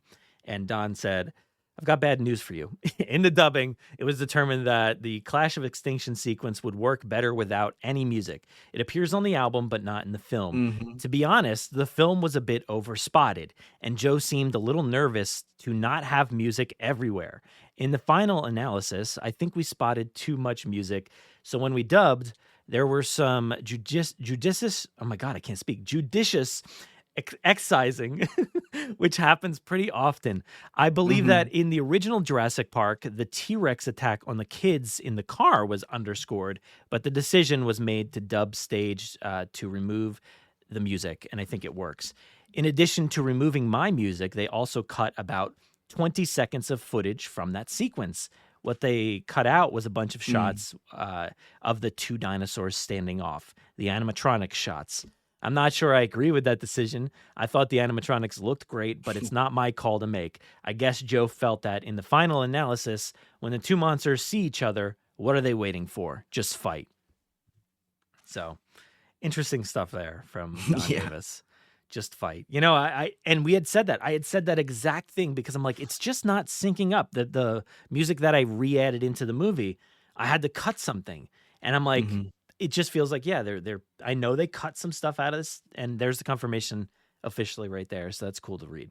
And what do you mean? Or not what do you mean? What do you think about the overspotted discussion there that he was talking about? Oh, I think that's valid. And it happens and I think it happens in the Jurassic World movies also. Like there's just sometimes when there's maybe too much music. And so that's why I was saying that I think that, most of the places where they chose to take out music were a good decision. And so it's valid for Joe Johnston to be like worried, like, oh, we have this great musical palette to pull from that John Williams has created for us, and we want to use as much of it as possible, and the audiences know it, and it works in the film really well, but I think you don't need it as much as you think. In every Jurassic film, there are just so many moments without music that are great, and so leaning that way is good, I think. Oh, for sure. Yeah. Here's an interview from, I think it was from IGN. I guess, again, I think it was like another really old one that was reposted. And this says, Don Davis said, "We recorded about 80 minutes of music, and I think there's 50 minutes on the CD, so about half an hour." And then IGN said, "So when the film is a massive success, we'll get the deluxe score album." And Davis says, "Oh, I don't know. I think the music that shows up on the CD is the most interesting." And he said the director would make jokes like, "Oh, it's Dr. Grant. I can tell because of the music." Oh So yeah, I exactly. love that, like, everything that's been said, we've been saying, and we didn't even realize like those exact quotes like Yeah. existed. It's so funny, like the Yeah. Grant stuff, but also funny that he's like, yeah, I don't think we need a extended cut or whatever. It's the most interesting stuff is on the score, so you're fine. Yeah, totally. But they were on the right track. They were on the same page. So Yeah, and one little last quote here. We don't know. You don't have to make any. We don't have to make any comments on it per se. But IGN had asked them. They were talking about Big Hat No Cattle, and IGN said, "And it's certainly a song that will make a subtext quite clear." And Don Davis says, "That's true. I think it should be a certain president's theme song, personally." So leave it at that. I think that's funny. Oh So yes. yeah, that brings us to the end of Don Davis's score for Jurassic Park 3. A massive undertaking as always, where some fun stuff added back in, some fun stuff taken out, and a lot of incredible themes and bombast. But hey, we made it through, and I'm glad we had the chance to do this, Caleb. So any parting thoughts here before we head out? And certainly let people know where they can Oh, find we you. made it. Oh yeah, we made it. It's great. Nash Calling is like, out of any Jurassic score, out of the 7 that we have, it is one of the best cues of the entire series. Like, such a great theme. And this is it's a great score. Like I was saying, it's unique. It stands on its own. So I'm glad we could go through it, because Jurassic Park 3 stands on its own as sort of a little weird installment in the franchise, maybe, in my opinion. But yeah, so I mean, I'm Caleb Composed on everything. Check out Jurassic Outpost and the In General podcasts as well. And yeah, we're in the 25th year of Jurassic Park 3, so we're just celebrating. So Yeah. And lastly, the last final thing, I just wanted to get some thoughts from you about Sam Neill, because, in the middle of this, we, learned that he had passed away, and we recorded the first part and a half or so while he was here, and then the second half, when he's not. And watching this movie, I think has been it's been interesting. I wanted to, I watched half of the movie in preparation, working through the score and everything. And then I stopped and then learned about Sam. And then I went back, rewatched Jurassic Park, and then I finished this one out. I was hesitant to hit play on Jurassic Park and this movie to restart this. I'm like, man, we're in the middle of celebrating Jurassic Park 3. And I think, I think, his loss is making me love this movie even more, and I'm grateful for that, because I've struggled with this movie, but I think knowing that we had him in this situation, we got Alan Grant back, and we got some beautiful moments with his score. Most of them were cut out of the movie, but like there's some beautiful moments in there, and I think it's gonna leave a lasting legacy. I think for his character, for him as an actor, there's some really great stuff in here, and yeah, man, I think it's gonna weigh heavy on this film, because it's all him. I feel like it's all him. The other movies have so many other people to rely on. I don't necessarily rely on the surrounding cast of this movie as much as I do rely on him. So, any thoughts on Sam?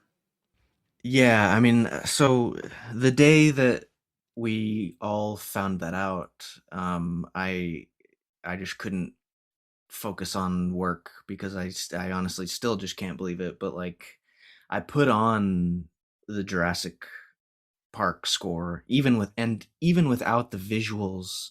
As we've been talking about, that theme, the Jurassic Park themes, are so just attached and ingrained with Dr. Grant, because he is Jurassic Park, and just hearing that music, and not even seeing any of the visuals. It just brought all the emotion, because you could argue that theme is his as well. And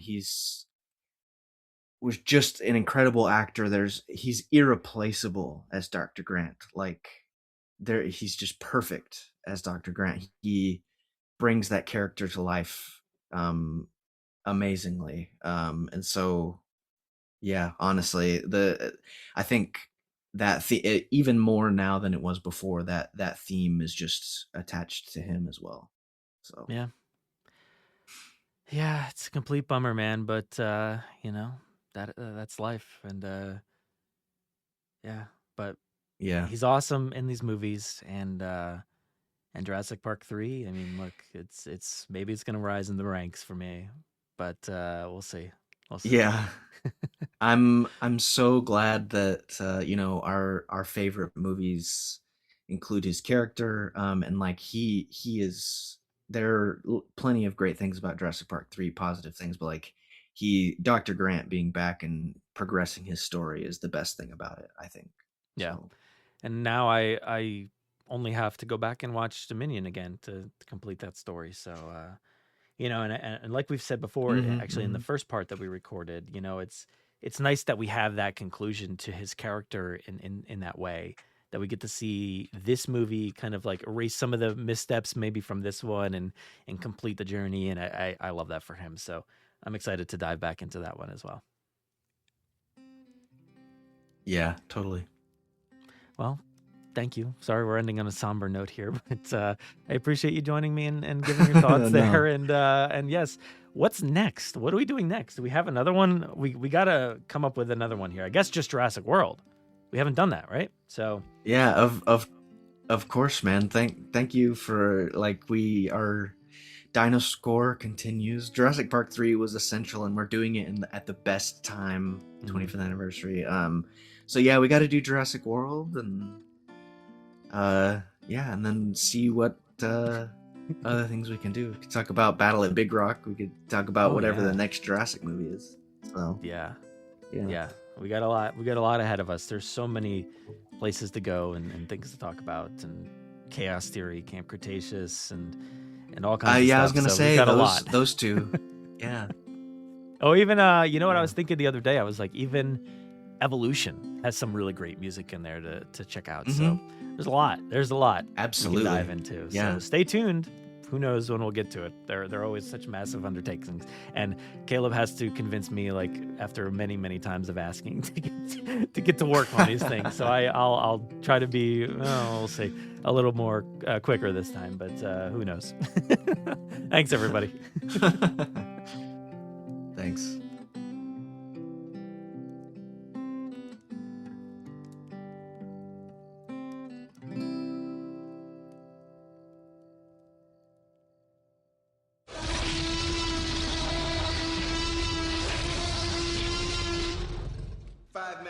Drop what you're doing and leave now.